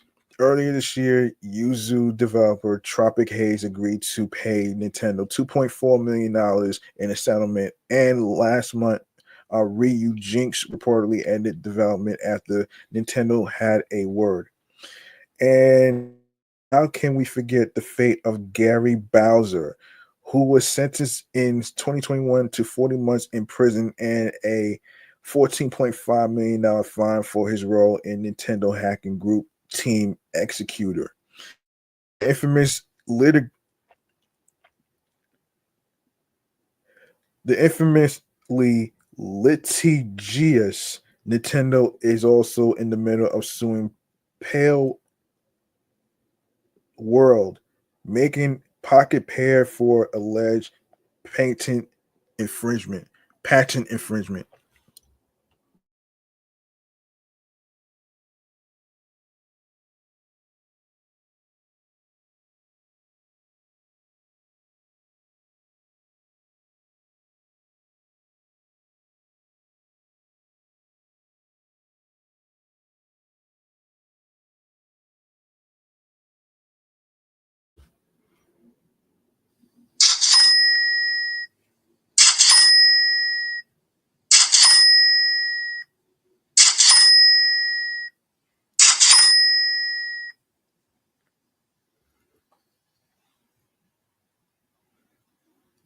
Next, we have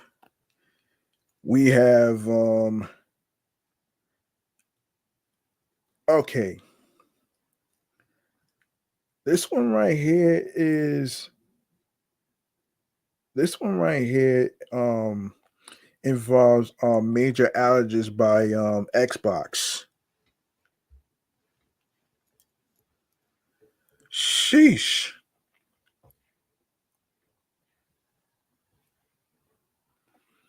And this is from Eurogamer, the website. So here's what's happening here. Those previously reported and rather pesky Xbox network issues has been resolved. Users should no longer be experiencing issues with sign-in, launching games, and joining parties. The Xbox support team shared a moment ago. Thank you for all your patience, reports, and happy gaming. Um, and let's see. The Xbox team is currently dealing with a number of network issues which are affecting players signing, game launching, and the ability to join parties. Down detector issues began a little before noon today with over 5,000 user reports of connection issues on Xbox Live. Right. So yeah, the Xbox support team has additionally shared a post on social media acknowledging the network issues with its community. Support teams currently are looking into this, and it wrote on the official Xbox support page. The site confirms users may not be able to sign in to your Xbox profile, may be discontinued while signed in, or have other related problems. Features that require sign in, like most games, apps, and social activity, won't be available due to major outages. Oh boy, major outages. That's crazy, though.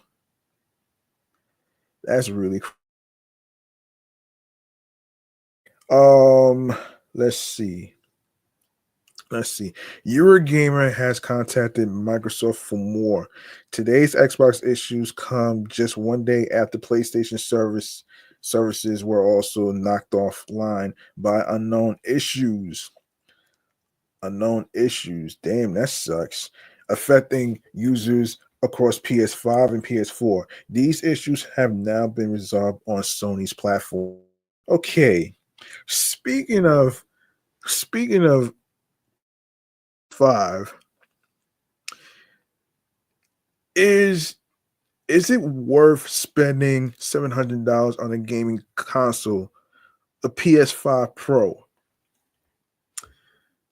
Well, according to Yahoo Entertainment, let's get into it here. The first thing most of us do whenever we get a new video game is fiddle with the settings. We tweak the lighting, resize the picture frame, set the difficulty, and turn on the subtitles. And usually we decide to play in either graphics fidelity mode or performance mode. The choice is preference. Do you choose a smoother gameplay experience that sacrifices visual presentation or sharper graphics that only cause stuttering and drop frames?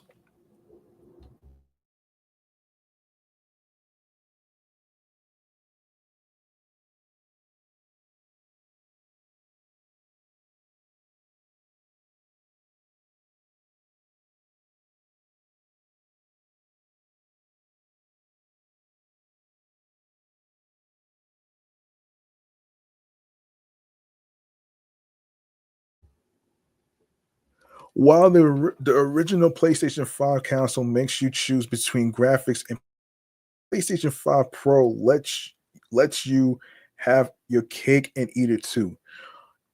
Launched on November 7th, the PS5 Pro is the first significant hardware upgrade to the OG PS5, with both increased processing power and higher visual fidelity.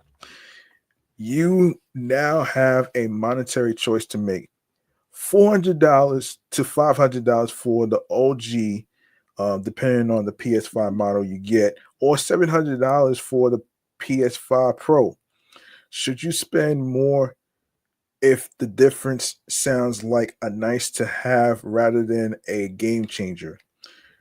The short answer is no, but the longer, more accurate answer is maybe if. There is only a select group of discerning players who will find the PS5 Pro to be worth its considerable price tag. The vast majority, though, not really, at least not yet, because not because it isn't a great console, but because it's an expensive and unnecessary upgrade for a system that, for most people, is perfectly fine, offering an exceptional fidelity mode that pushes games upward to of 4K, um, 4K 3840 and and 2160, 40 and 2160 resolution. Ah, man. Yeah. I don't know, man. That $700 sounds like a lot of money though, man. Just for that particular thing.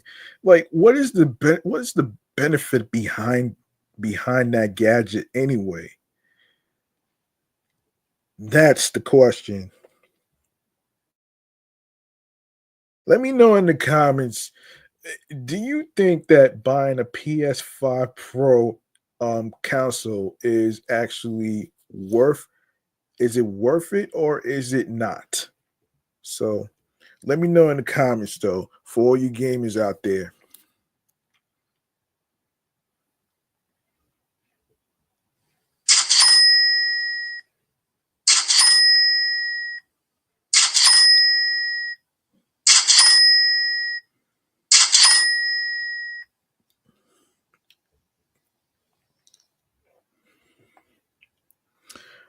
All right, let's see. Let's see. I have spent over a week with the new console. Let's explore its benefits and drawbacks a little bit more. All right, the upgrades. What even is it? In its marketing, Sony touts the PS5 Pro as the most visually compelling way that amounts to an upgraded um, GPU um,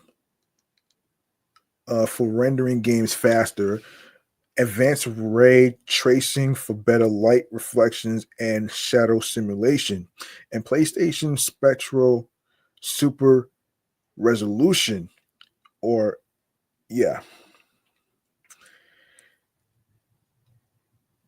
or PSSR for advanced details and textures using AI and machine learning.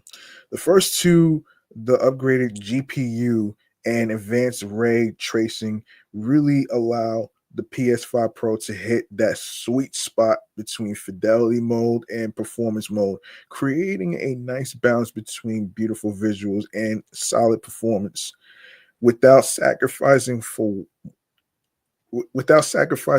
one for the other and vice versa. That third component, PSSR, is most interesting. This is Sony's attempt at upscaling technology like NVIDIA's deep learning super um, sampling DLSS, which is the technology company's AI backed software that improves PC games, image quality, and performance. PSSR will do something similar for games. In fact, there are over 50 PlayStation 5 games right now with downloadable PS5 Pro patches for specific visual enhancements, and PSSR AI technology affects every played on the PS5 Pro, meaning every game will benefit from the console's improved innards in some way.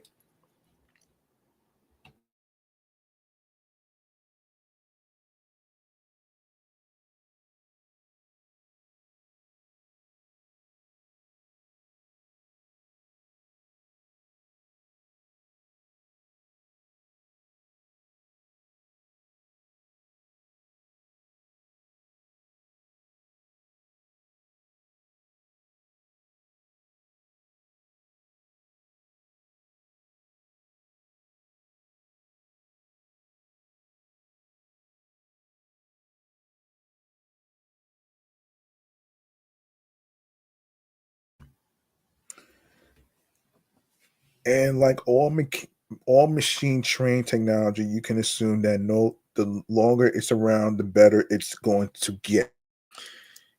In practice, how do games look? That is the most important and the dumbest question about the PS5 Pro.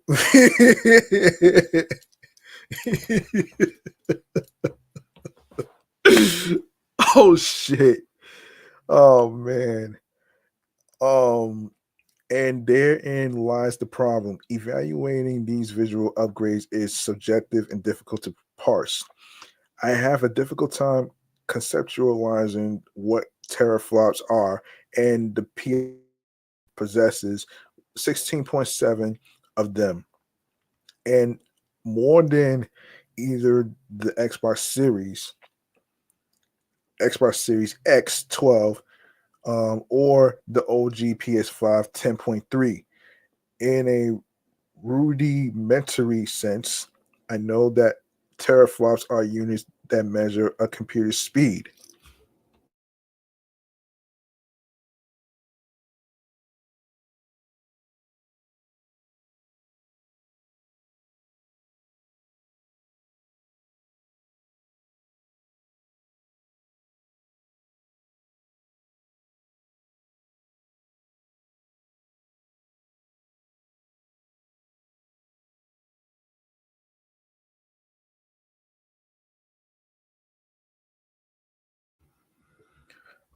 I know that having more of them is a good thing, but it's hard to quantify this metric in a practical sense.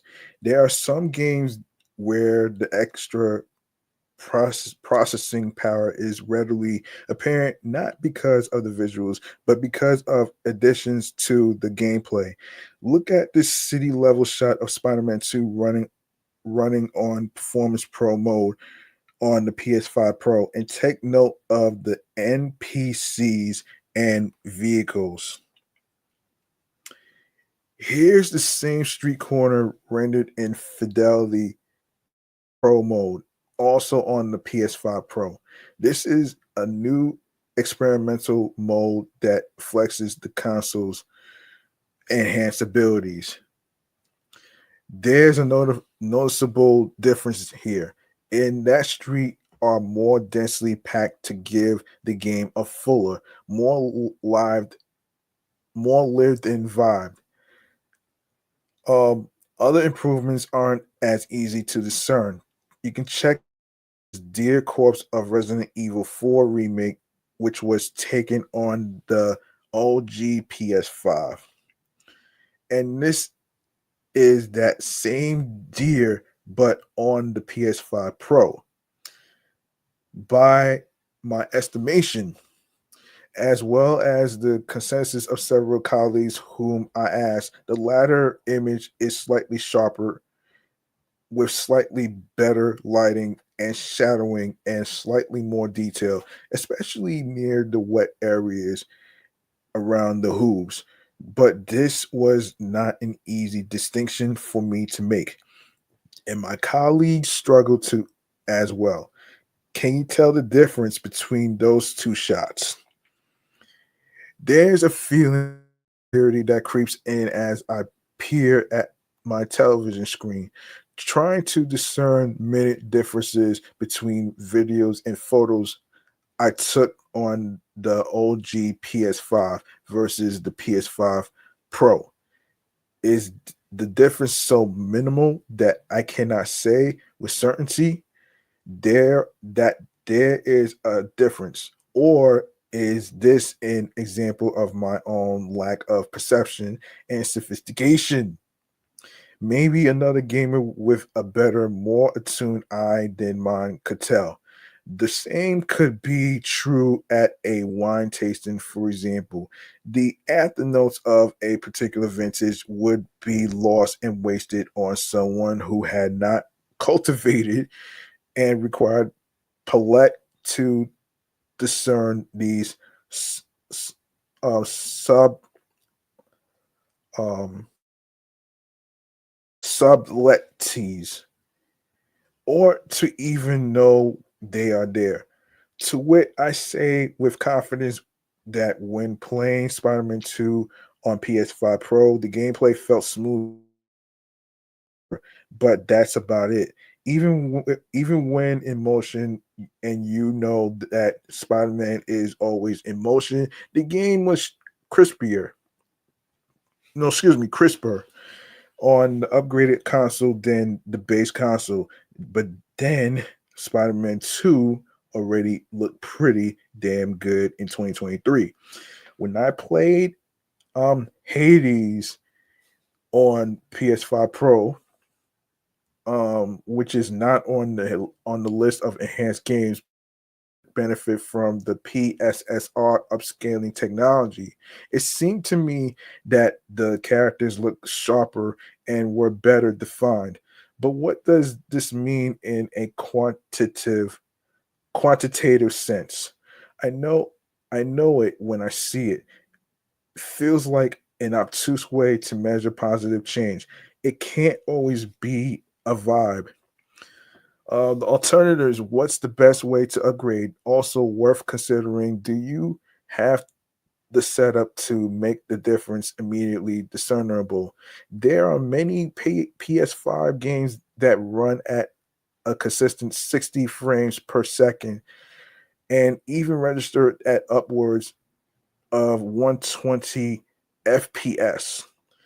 If you if you don't have a 4K 120 hertz television, you are not even getting the full benefit of your standard PS5, let alone a PS5 Pro. To experience the PS5 Pro as intended, Sony recommends you have at least a 4K HDR television, which is becoming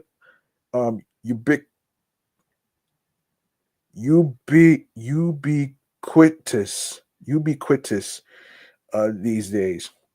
But it's also worth considering how big is your television and how close do you sit to it. Damn.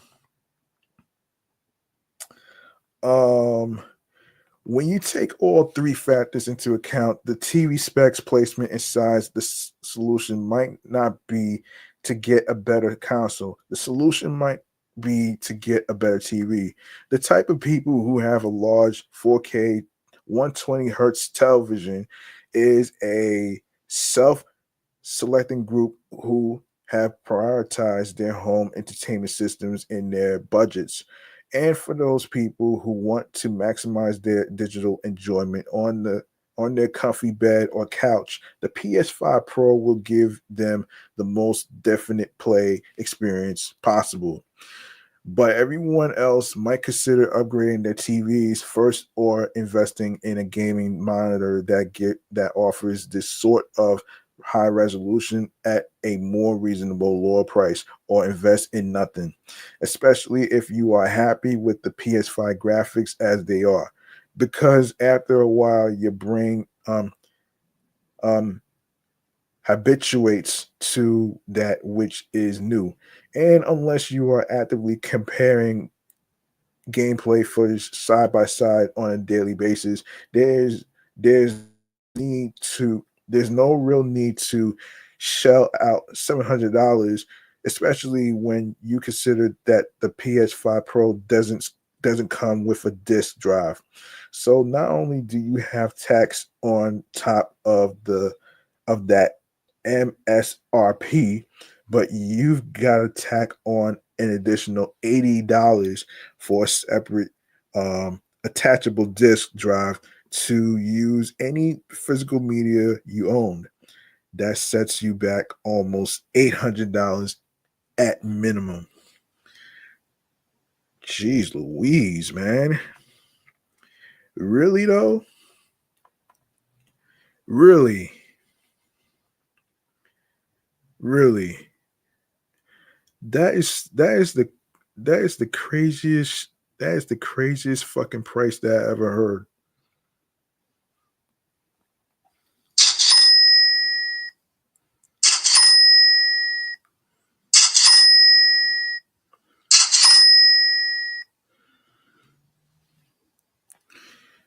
All right, so the verdict.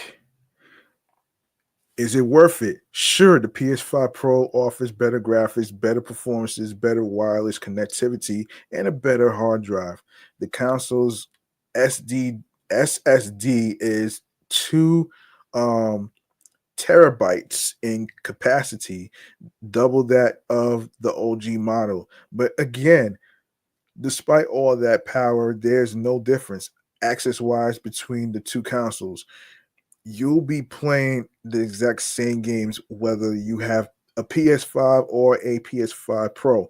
GTA GTA will be playable on both consoles, with one getting slightly better graphics and performance options. However, make no mistake, the two will be fundamentally the same. So that's where things presently stand. But we still have several years to go before a PlayStation 6 launches, and a lot can happen in that time. Future games might take full advantage of the PS5's capabilities and push the hardware to its limits, which will give the Pro a more tangible reason to exist. The AI, which is artificial intelligence, will continue to learn, likely making PSSR a more powerful tool, but that's all in the future. For now, the PS5 Pro is a not now, but not now doesn't mean not ever.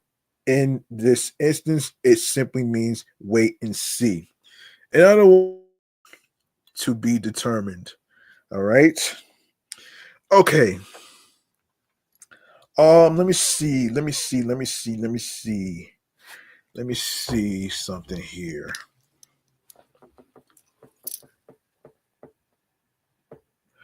All right.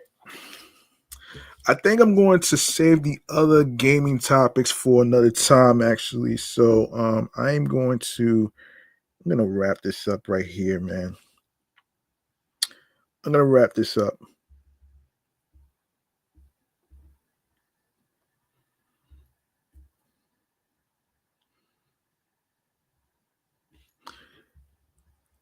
I'm gonna wrap this up right now, man.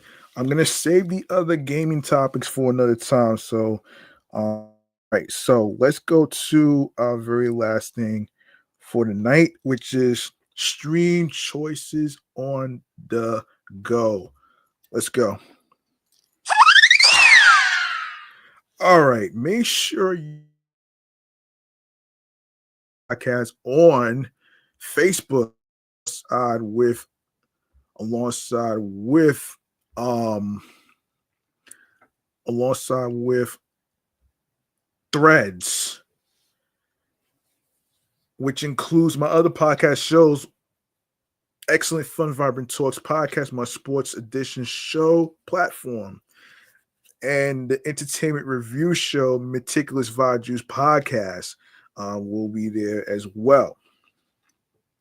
And of course, be sure to also follow on Instagram. Um, Follow on Instagram, Off the Meat Rat Chainz New York Avenue podcast. Even though the username is Off the Meat Rat Chainz NY podcast, I didn't have room to put Avenue on the username. And but no sweat though, man. Yes, yes.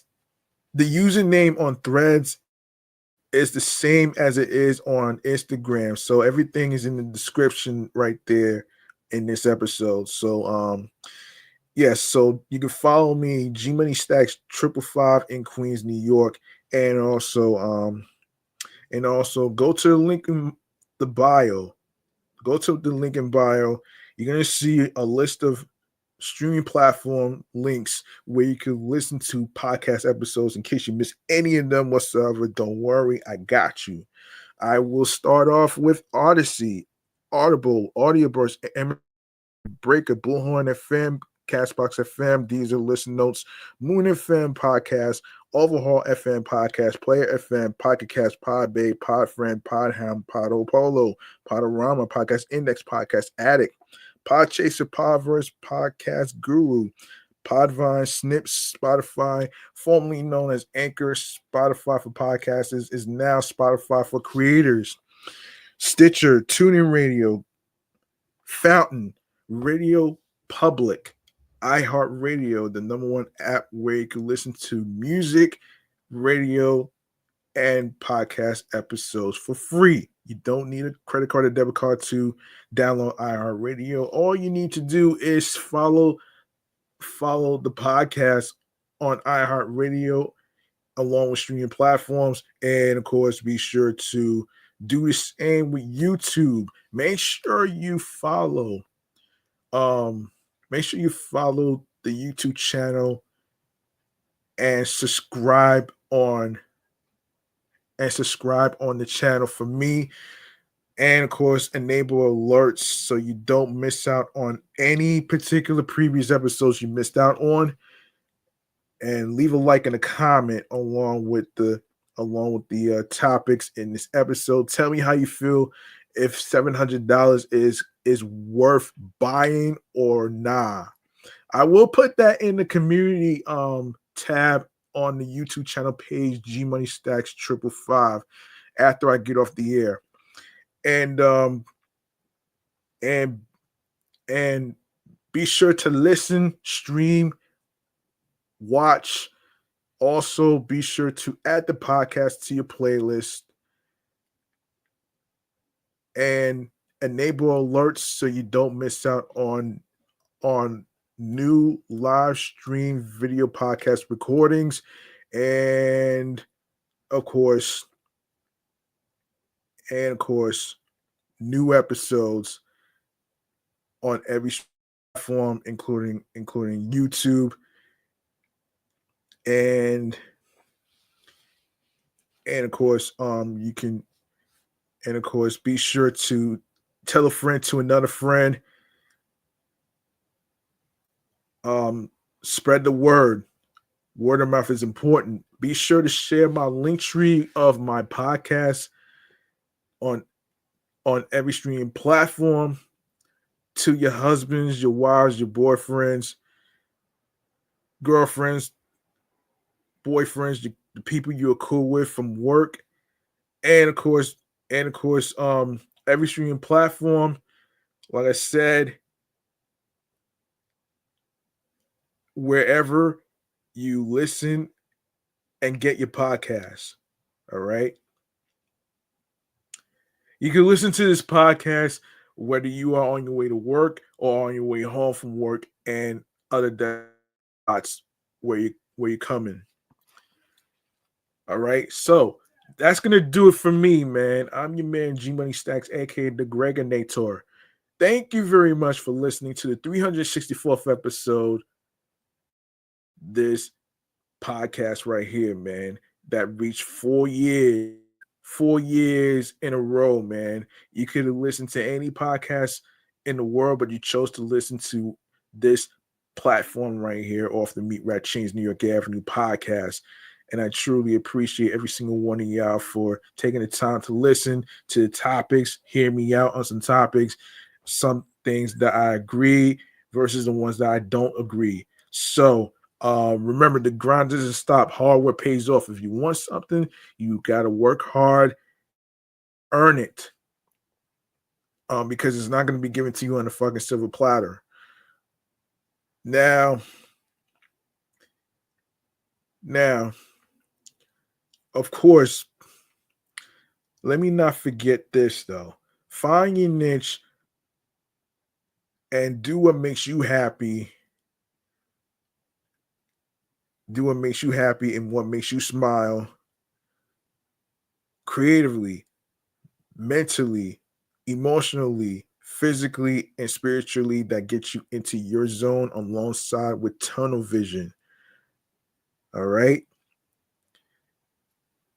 Don't let anybody stop you from following your goals and dreams, because that's what determines you to be happy in doing what you love to do. And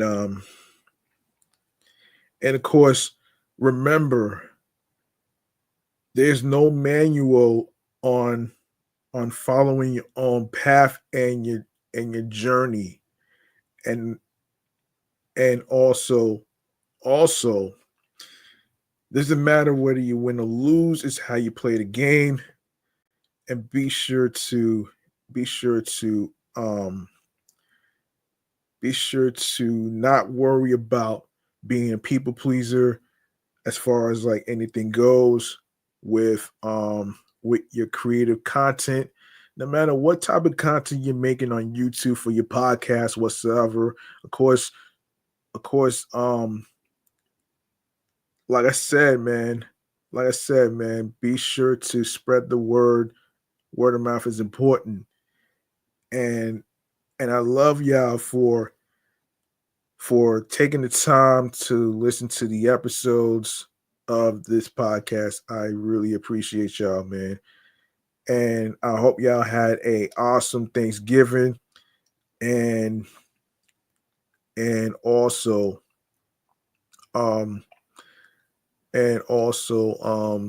tune in next time in the next episode for some new topics, things that you